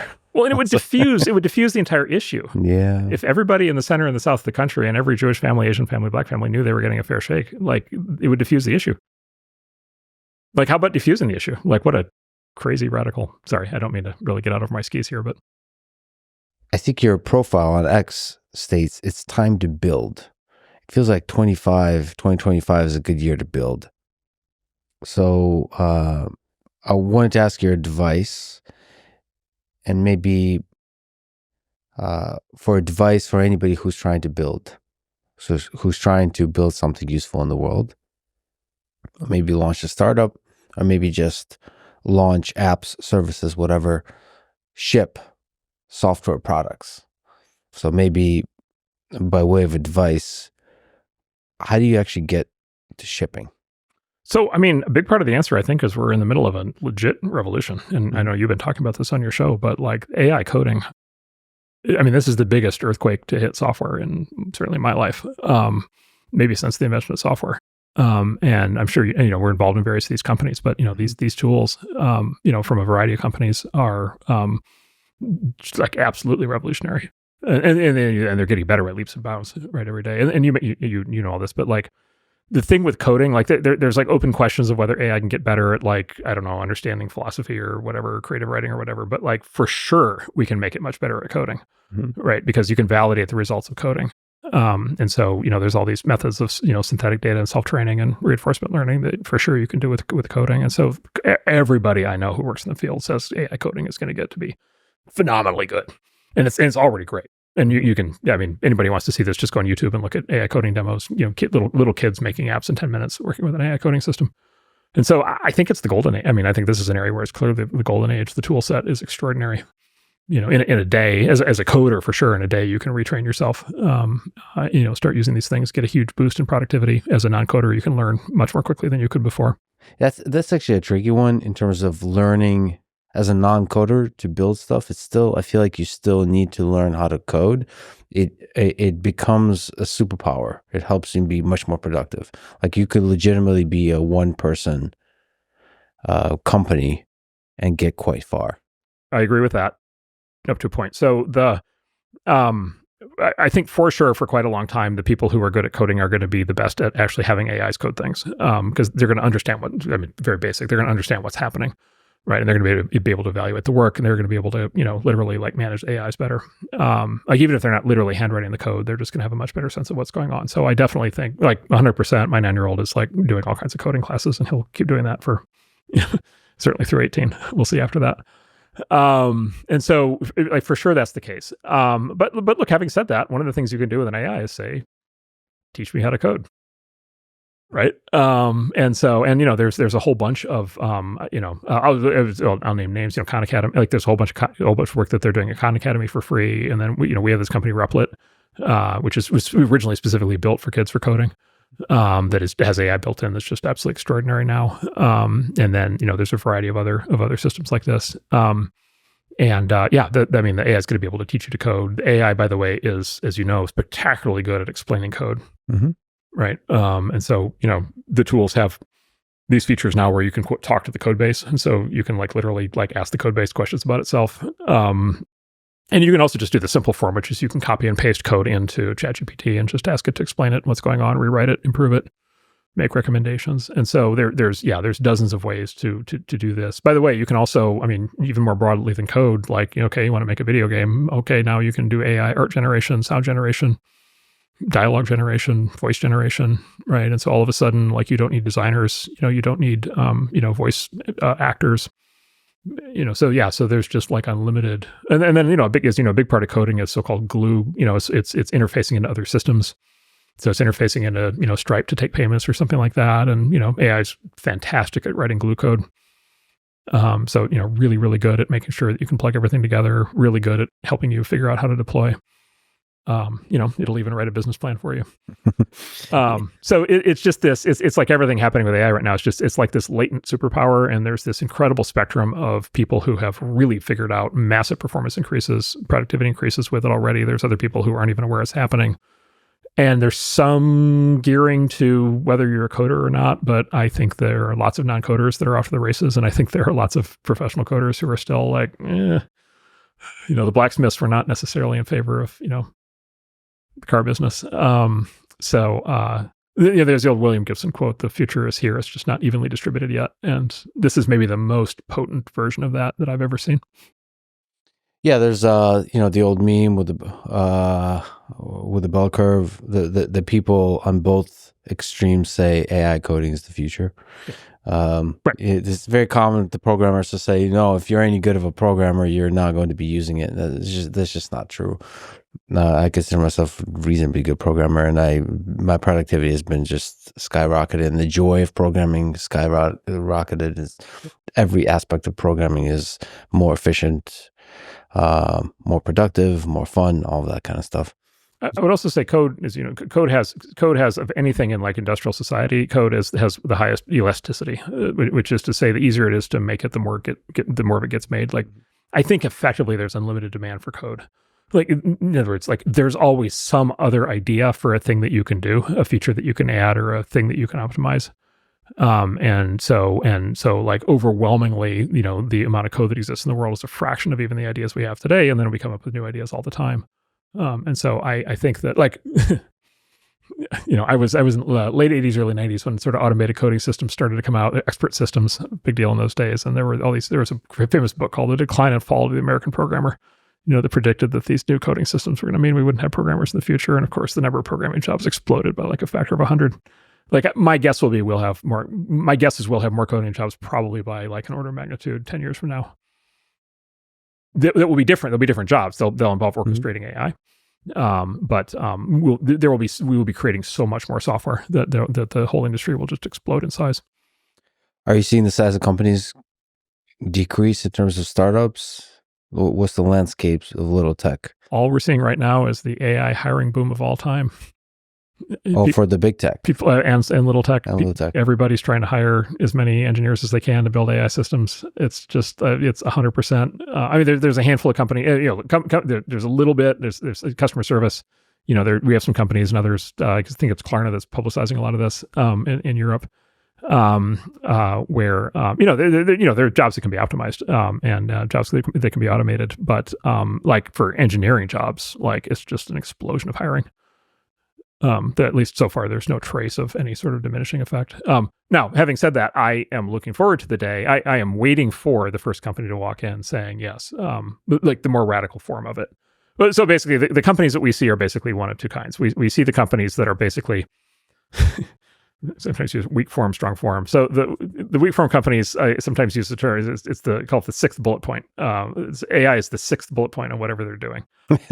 Sure. Right. And it's on the slide, right? So they've got the, whatever, ... and then AI is the sixth thing. And the reason AI is the sixth thing is because they had already previously written the slide before the AI revolution started. And so they just added the sixth bullet point on the slide, which is how you're getting all these products that have like the AI button up in the corner, right? The little sparkly button. Yep. Right. And all of a sudden Gmail is offering to summarize your email, which I'm like, I don't need that. Like I need you to answer my email, not summarize it. Like what the hell? Okay. So we see those and that's fine. That's like, I don't know, putting sugar on the cake or something. But then we see the strong form, which is the companies that are building from scratch for AI, right? And they're building it. I actually just met with a company that is building literally an AI email system as an example. So just nice. I can't wait. Yeah, they're going to completely right. So the very obvious idea, very smart team. It's going to be great. And then Notion just another, not one of our companies, but just came out with a product. And so now companies are going to basically sweep through, and they're going to do basically AI first versions of basically everything. And those are like companies built, AI is the first bullet point. It's the strong form of the argument. Yeah, Cursor is an example of that. They basically said, okay, we're going to rebuild the thing with AI as the first citizen. What if we knew from scratch that we could build on this? And again, this is part of the Full Employment Act for startups and VCs is it just like if a technology transformation is sufficiently powerful, then you actually need to start the product development process over from scratch because you need to reconceptualize the product. And then usually what that means is you need a new company, because most incumbents just won't do that. And so, that's underway across many categories. What I'm waiting for is the company where it's like, no, our org chart is redesigned as a result of AI, right? Mm-hmm. So I'm waiting for the company where it's like, no, we're going to have like, and the cliche, here's a thought experiment, right? The cliche would be, we're going to have like the human executive team, and then we're going to have the AIs be the workers, right? So we'll have a VP of engineering supervising 100 instances of coding agents, right? Mm-hmm. Okay, maybe. Right. By the way, or maybe the VP of engineering should be the AI, maybe supervising human coders who are supervising AIs, right? Because one of the things that AI should be pretty good at is managing, because it's like not, it's like a process driven. It's the kind of thing that AI is actually pretty good at, right? Performance evaluation coaching. And so should it be an AI executive team? And then of course the ultimate question, which is AI CEO. Right. And then maybe the most futuristic version of it would be an actual AI agent that actually goes fully autonomous. Yeah. What if you really set one of these things loose and let it basically build itself a business? And so I will say, like, we're not yet seeing those. And I think there's a little bit of the systems aren't quite ready for that yet. And then I think it's a little bit of, you really do need at that point, like a founder who's really willing to break all the rules. And really willing to take the swing, and those people exist, and so I'm sure we'll see that. And some of it is, as you know, with all the startups, this is the execution. The idea that you have a AI first email client. This seems like an obvious idea, but actually creating one, executing it, and then taking on Gmail is really difficult. I mean, Gmail, it's fascinating to see Google can't do it because why? Because of momentum, because it's hard to re-engineer the entirety of the system. It feels like Google's perfectly positioned to do it. Same with like you have Perplexity, which I love. Like Google could technically take on Perplexity and do it much better, but they haven't, not yet. So it's fascinating why that is for large companies. I mean, that is an advantage for little tech. They can be agile. Yeah, that's right. They can move fast. Yeah. Little companies can break glass in a way big companies can't. Right. This is sort of the big breakthrough that Clay Christensen had in the Innovator's Dilemma, which is sometimes when big companies don't do things, it's because they're screwing up. And that certainly happens.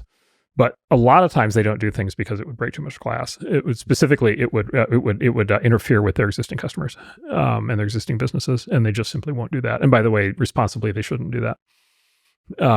Right. And so they just get, this Clay Christensen's big thing is they often don't adapt because they are well run, not because they're poorly run. But they're optimizing machines. They're optimizing against the existing business, and as you kind of just said, this is like a permanent state of affairs for large organizations. Like every once in a while, one breaks the pattern and actually does it, but for the most part, like this is a very predictable form of human behavior, and this fundamentally is why startups exist. It feels like 2025 is when the race for dominance in AI will see some winners. Like it's a big year. So who do you think wins the race? OpenAI, Meta, Google, XAI. Who do you think wins the AI race? I would say I'm not going to predict. I'm going to say there's questions all over the place. And then we have this category question we call the $1 trillion question, which is like literally depending on how it's answered, people make or lose $1 trillion. And I think there's like, I don't know, 5 or 6 $1 trillion questions right now that are hanging out there, which is an unusually large number. Yeah. And I'll just hit a few of them and we can talk about them. So one is big models versus small models. Another is open models versus closed models. Another is whether you can use synthetic data or not. Another is chain of thought. How far can you push that and reinforcement learning? And then another one is political $1 trillion questions, policy questions, which, the US and the EU have both been flunking dramatically, and the US hopefully is about to really succeed at. And then there's probably another, half dozen big important questions after that. And so these are all just like, say this is an industry that's in flux in a way that even more dramatic, I think, than the ones I've seen before. And look, the most obvious example of the flux is sitting here in the summer, sitting here less than 3 years ago, sitting here in December of 22, we would have said that OpenAI is just running away with everything. And sitting here today, it's like, there's at least 6, world-class God model companies and teams that are, by the way, generating remarkably similar results. That's actually been one of the most shocking things to me is like, it turns out that once you know that it's possible to build one incredibly smart Turing test passing large language model, which was a complete shock and surprise to the world. It turns out within, a year, you can have 5 more.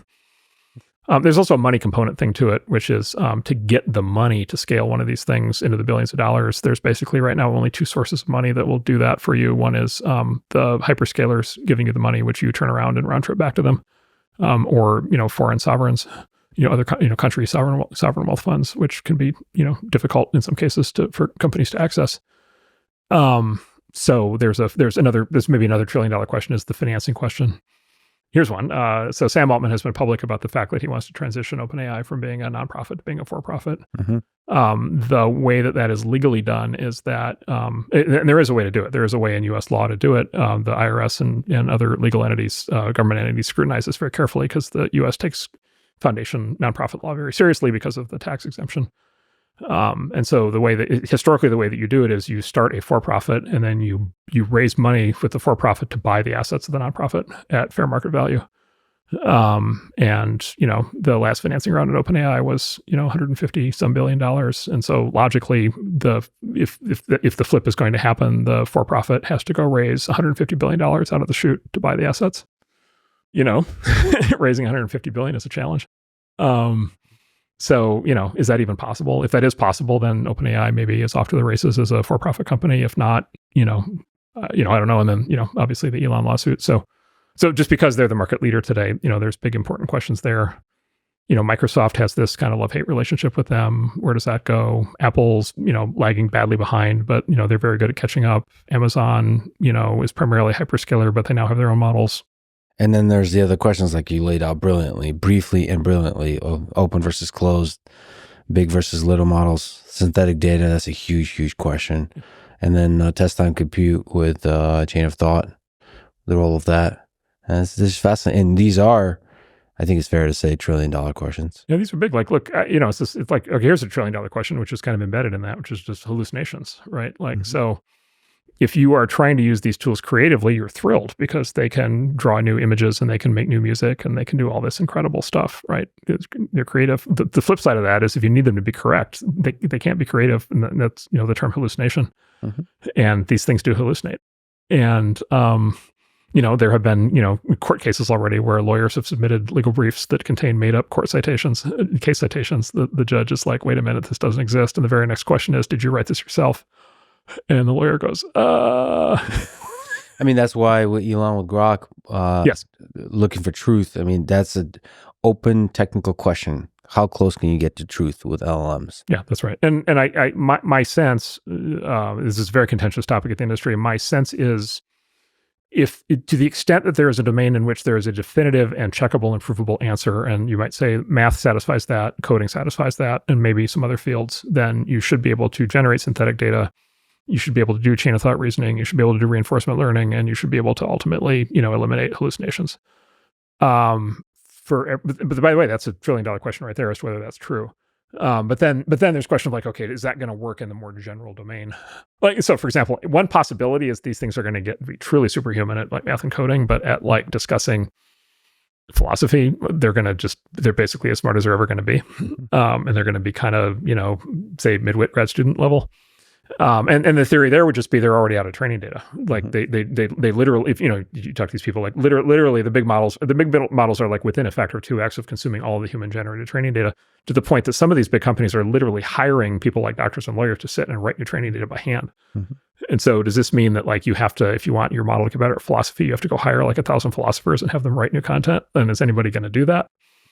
And so, maybe these things are topping out in certain ways and they're going to leap way ahead in other ways. And so anyway, so we just don't, I guess this is, I'd say maybe my main conclusion is I don't, anybody telling you these big sweeping conclusions, this whole all of these abstract, generalized superintelligence, AGI stuff, like it, maybe it's the engineer in me, but like, no, like that's too abstract. Like it's got to actually work. And then by the way, it has to actually, you have to be able to pay for it. I mean, this is a problem right now with the big models that are like really good at coding and math. They're like actually very expensive to run. They're quite slow. Another $1 trillion question, future chips, which I know you've talked a lot about. Another $1 trillion question. I mean, all the global issues. Oh, another $1 trillion question, censorship.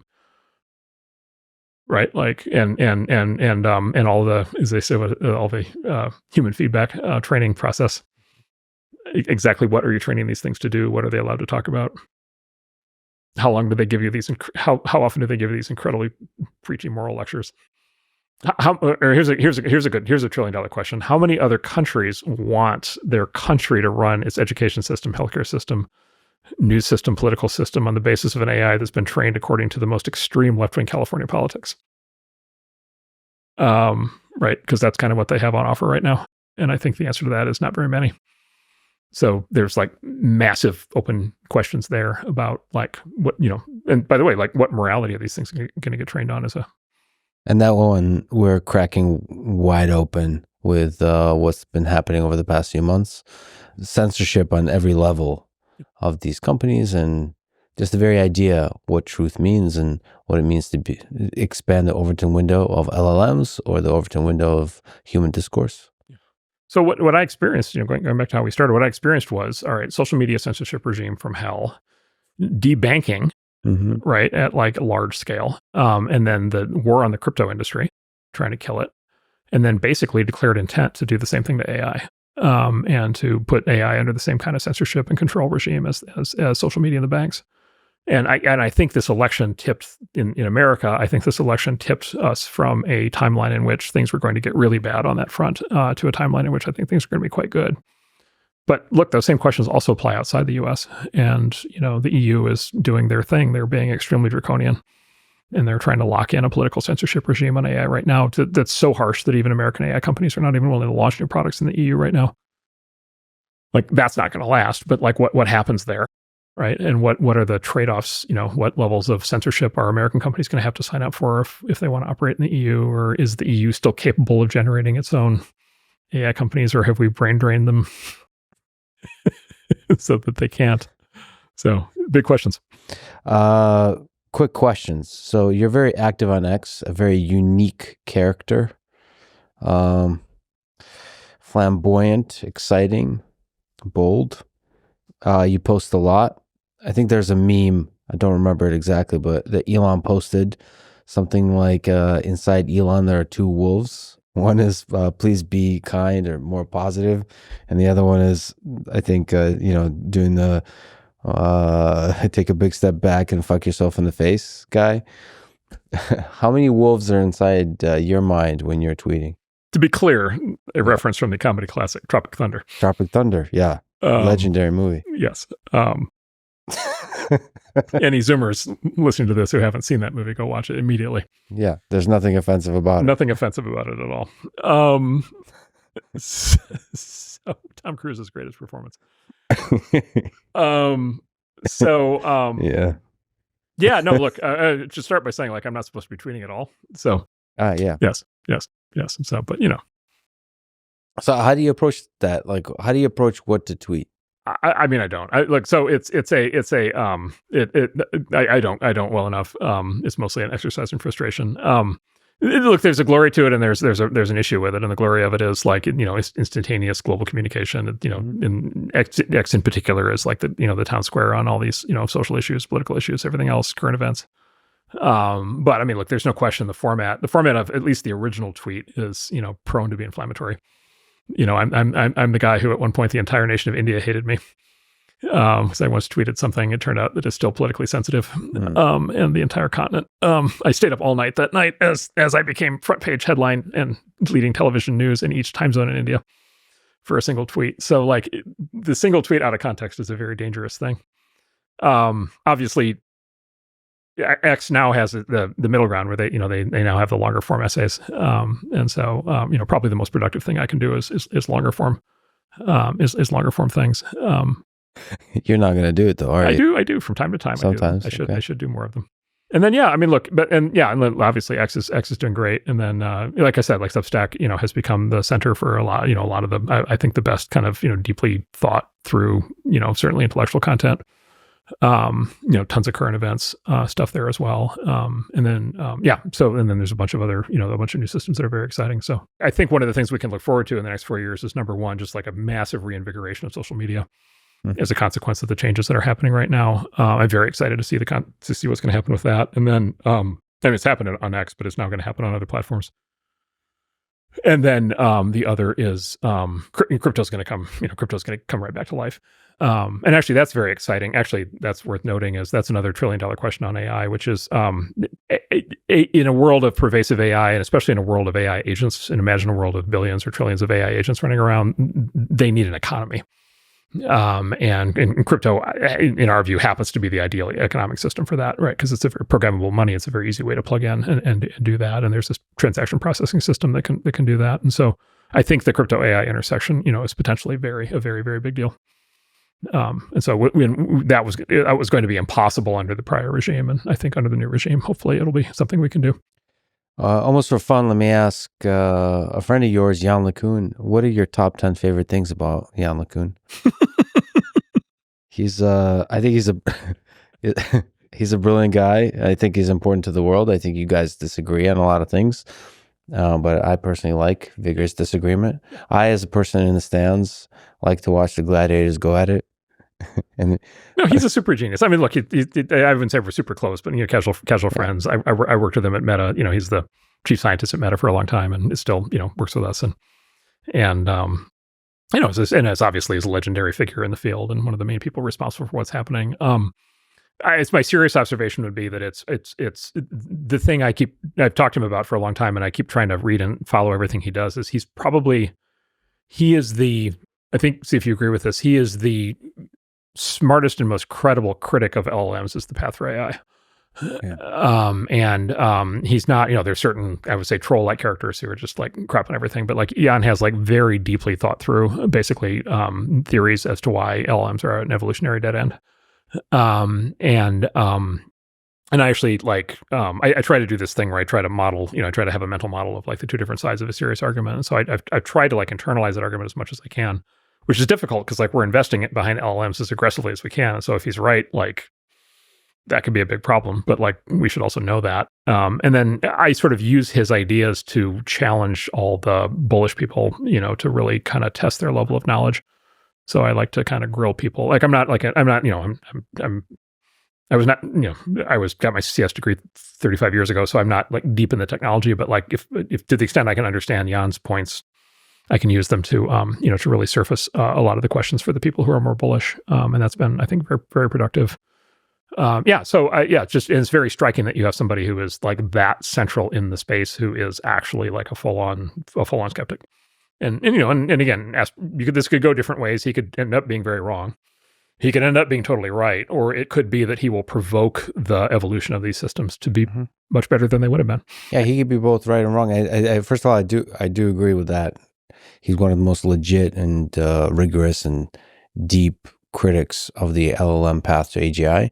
His basic notion is that AI needs to have some physical understanding of the physical world, and that's very difficult to achieve with LLMs. And that is a really good way to challenge the limitations of LLMs and so on. He's also been a vocal and a huge proponent of open source, which is a whole nother, which you have been as well. Which is very useful, yeah. And that's been just fascinating to watch. And anti-doomer. Anti-doomer. Yeah.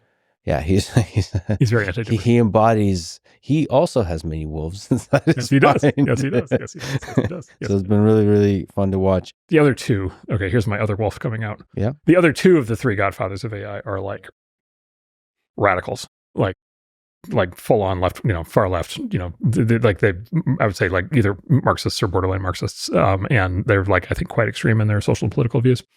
And I think that feeds into their doomerism. And I think, they are lobbying for like draconian government. I think what would be ruinously destructive government legislation, and regulation. And so it's actually super helpful, super, super helpful to have Yann as a counterpoint to those two. Another fun question. Our mutual friend, Andrew Huberman. Yes. First, maybe what do you love most about Andrew? And second, what score on a scale of 1 to 10 do you think he would give you on your approach to health? Oh, 3. Physical. 3. You think you'd score that high, huh? Okay. Exactly. 10. That's good. Exactly. Well, so he convinced me to stop drinking alcohol, which was a big successfully. Deal. Well, it was like other than my family, it was my favorite thing in the world. Yeah. And so it was a major, major reduction. Like having like a glass of scotch at night was like a major, it was like the thing I would do to relax. And so he has profoundly negatively impacted my emotional health. I blame him for making me much less happy as a person, but much, much, much healthier. Yeah.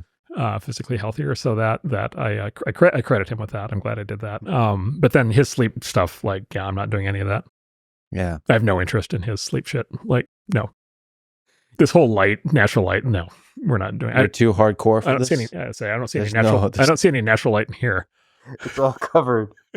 It's all horrible. And I'm very happy. I would be very happy living and working here because I'm totally happy without natural light. In darkness. Yes. That must be a metaphor for something. Yes. It's a test. Look, it's a test of manhood as to whether you can have a blue screen in your face for 3 hours and then go right to sleep. I don't understand why you should want to take shortcuts. I now understand what they mean by toxic masculinity. All right. So, let's see. You're exceptionally successful by most measures. But what to you is the definition of success? I would probably say it is a combination of two things. I think it is contribution. So, have you done something that mattered ultimately? And specifically mattered to people. And then the other thing is, I think happiness is either overrated or almost a complete myth. And in fact, interesting, Thomas Jefferson did not mean happiness the way that we understand it when he said pursuit of happiness in the Declaration of Independence. He meant it more of the Greek meaning, which is closer to satisfaction or fulfillment. And so I think happiness is. So I think about happiness as the first ice cream cone makes you super happy. The first mile of the walk in the park during sunset makes you super happy. The first kiss makes you super happy. The 1,000th ice cream cone, not so much. The 1,000th mile of the walk through the park. The 1,000th kiss can still be good, but maybe just not right in a row. Right. And so happiness is this very fleeting concept. And the people who anchor on happiness seem to go off the rails pretty often. Sort of the deep sense of having been, I don't know how to put it, useful. So that's a good place to arrive at in life. Yeah, I think so. Yeah. I mean, who who was it who said that the source of all the ills in the world is man's inability to sit in a room by himself doing nothing. But like if you're sitting in a room by yourself and you're like, all right, or 4 a.m, and it's like, all right, have I lived up to my expectation of myself? Like if you have, the people I know who feel that way are pretty centered, and generally seem very, I don't know how to put it, pleased with, proud, calm, at peace. The people who are, sensation seekers, some of the sensations, by the way, there's certain entrepreneurs, for example, who are like into every form of extreme sport, and they get, huge satisfaction out of that. Or there's sensation seeking in sort of useful and productive ways. Larry Ellison was always like that. Zuckerberg is like that. And then, there's a lot of entrepreneurs who end up, drugs, like sexual escapades that seem like they'll be fun at first and then backfire. Yeah, but at the end of the day, if you're able to be at peace by yourself in a room at 4 a.m. Yeah. And I would even say happy, but I understand Thomas Jefferson didn't mean it the way maybe I mean it.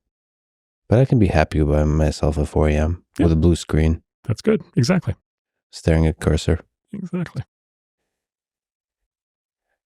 As a small tangent, a quick shout out to an amazing interview you did with Bari Weiss, and just to her in general. Yep. Bari Weiss of the Free Press. She has a podcast called Honestly with Bari Weiss. She's great. People should go listen. You were asked if you believe in God. One of the joys, we talked about happiness. One of the things that makes me happy is making you uncomfortable. Thank you. So this question is designed for, many of the questions today are designed for that. You were asked if you believe in God, and you said after a pause that you're not sure. So it felt like the pause, the uncertainty there was some kind of ongoing search for wisdom and meaning. Are you in fact searching for wisdom and meaning? I guess I'd put it this way. There's a lot to just understand about people that I feel like I'm only starting to understand. And that's certainly a simpler concept than God. So that's what I've spent a lot of the last 15 years trying to figure out. I feel like I spent my first 30 years figuring out machines, and then now I'm spending 30 years figuring out people, which turns out to be quite a bit more complicated. And then I don't know, maybe God's the last 30 years or something. And then, look, I mean, just, like Elon, it's just like, okay, the known universe is like very, complicated and, mystifying. I mean, every time I, pull up in astronomy, my kid's super into astronomy, and it's like, Daddy, how many galaxies are there in the universe? And, how many galaxies are there in the universe? 100 billion. Okay. Like how? Yeah. Like how is that freaking possible? Like what, it's such a staggering concept that I actually wanted to show you a tweet that blew my mind from Elon from a while back. He said, Elon said, as a friend called it, this is the ultimate skill tree. This is a wall of galaxies, 1 billion light years across. Yeah. So these are all galaxies. Yeah. Like what how is it that big? Like, how the hell? And I can read the textbook and the this and the that and the whatever, 8 billion years and the Big Bang and the whole thing. And then it's just like, all right, wow. And then it's like, all right, the Big Bang. All right. Like what was before the Big Bang? You think we humans will ever colonize like a galaxy and maybe even go beyond? Sure. I mean, yeah. I mean, in the fullness of time. Yeah. So you have that kind of optimism, you have that kind of hope that extends across thousands of years. In the fullness of time. I mean, yeah. I mean, yeah, all the problems, all the challenges with it that I do, but yeah, why not? I mean, again, in the fullness of time, it'll take a long time. You don't think we'll destroy ourselves? No, I doubt it. I doubt it. And fortunately, we have Elon giving us the backup plan. So I don't know. I grew up, rural Midwest, sort of just conventionally kind of Protestant Christian. It never made that much sense to me. Got trained as an engineer and a scientist. I'm like, oh, that definitely doesn't make sense. I'm like, I know. I'll spend my life as an empirical, rationalist, and I'll figure everything out. And then, again, you walk up against these things. You bump up against these things, and you're just like, all right, I okay, I guess there's a scientific explanation for this, but wow. And then there's all right, where did that come from? Right. And then how far back can you go on the causality chain? Yeah. And then, yeah, I mean, and even just, experiences that we all have on Earth, it's hard to rationally explain it all. And then, so yeah, I guess I'd just say I'm kind of radically open-minded, at peace with the fact that I'll probably never know. The other thing, though, that's happened, and maybe the more practical answer to the question is, I think I have a much better understanding now of the role that religion plays in society than I didn't have when I was younger. And my partner, Ben, has a great, I think he quotes his father on this. He's like, if a man does not have a real religion, he makes up a fake one. And the fake ones go very, very badly. And so there's this class, it's actually really funny. There's this class of intellectual that has what appears to be a very patronizing point of view, which is, yes, I'm an atheist, but it's very important that the people believe in something. Right. And Marx had like the negative view on that, which is religion is the opiate of the masses. But there's a lot of like right-wing intellectuals who are themselves, I think, pretty atheist or agnostic that are like, it's deeply important that the people be Christian or something like that. And on the one hand, it's like, wow, that's arrogant and presumptive. But on the other hand, maybe it's right. Because, what have we learned in the last 100 years is in the absence of a real religion, people will make up fake ones. There's this there's this political philosopher who's super interesting on this named Eric Vogelin. And he wrote in the sort of mid part of the century, late part of the 20th century. He's like born in, I think, like 1900 and like died in like 85. So he saw the complete run of communism and Nazism. And himself, fled Europe and the whole thing. His sort of big conclusion was basically that both communism and Nazism, fascism were basically religions, but like in the deep way of religions, like they were, he called them political religions, but they were like actual religions, and they were what Nietzsche forecasted when he said, God is dead, we've killed him, and we won't wash the blood off our hands for 1,000 years, right? Is we will come up with new religions that will just cause just mass murder and death. And like you read his stuff now and you're like, yep, that happened, right? And then of course, as fully, elite moderns, of course, we couldn't possibly be doing that for ourselves right now, but of course we are. And, I would argue that Eric Vogelin for sure would argue that the last 10 years, we have been in a religious frenzy. That woke has been a full-scale religious frenzy, and has had all of the characteristics of a religion, including everything from patron saints to holy texts to, sin. It's that wokeness has had every aspect of wokeness has had every single aspect of an actual religion other than redemption, right? Which is maybe like the most dangerous religion you could ever come up with, is the one where there's no forgiveness. Right. And so I think if Vogelin were alive, I think he would have zeroed right in on that, would have said that. And, we just like sailed right off. I mentioned earlier, like we somehow rediscovered the religions of the Indo-Europeans were all into identity politics and environmentalism. Like, I don't think that's an accident. So anyway, like there is something very deep going on in the human psyche on religion that is not dismissible and needs to be taken seriously, even if one struggles with the specifics of it.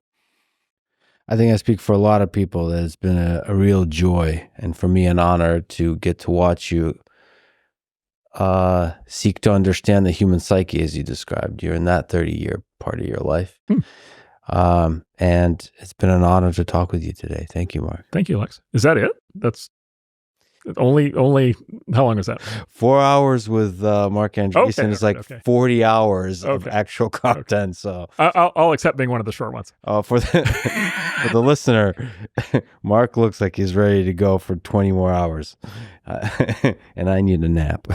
Thank you, Marc. Thank you, Lex. Thanks for listening to this conversation with Marc Andreessen. To support this podcast, please check out our sponsors in the description. And now, let me leave you with some words from Thomas Sowell. It takes considerable knowledge just to realize the extent of your own ignorance. Thank you for listening, and hope to see you next time.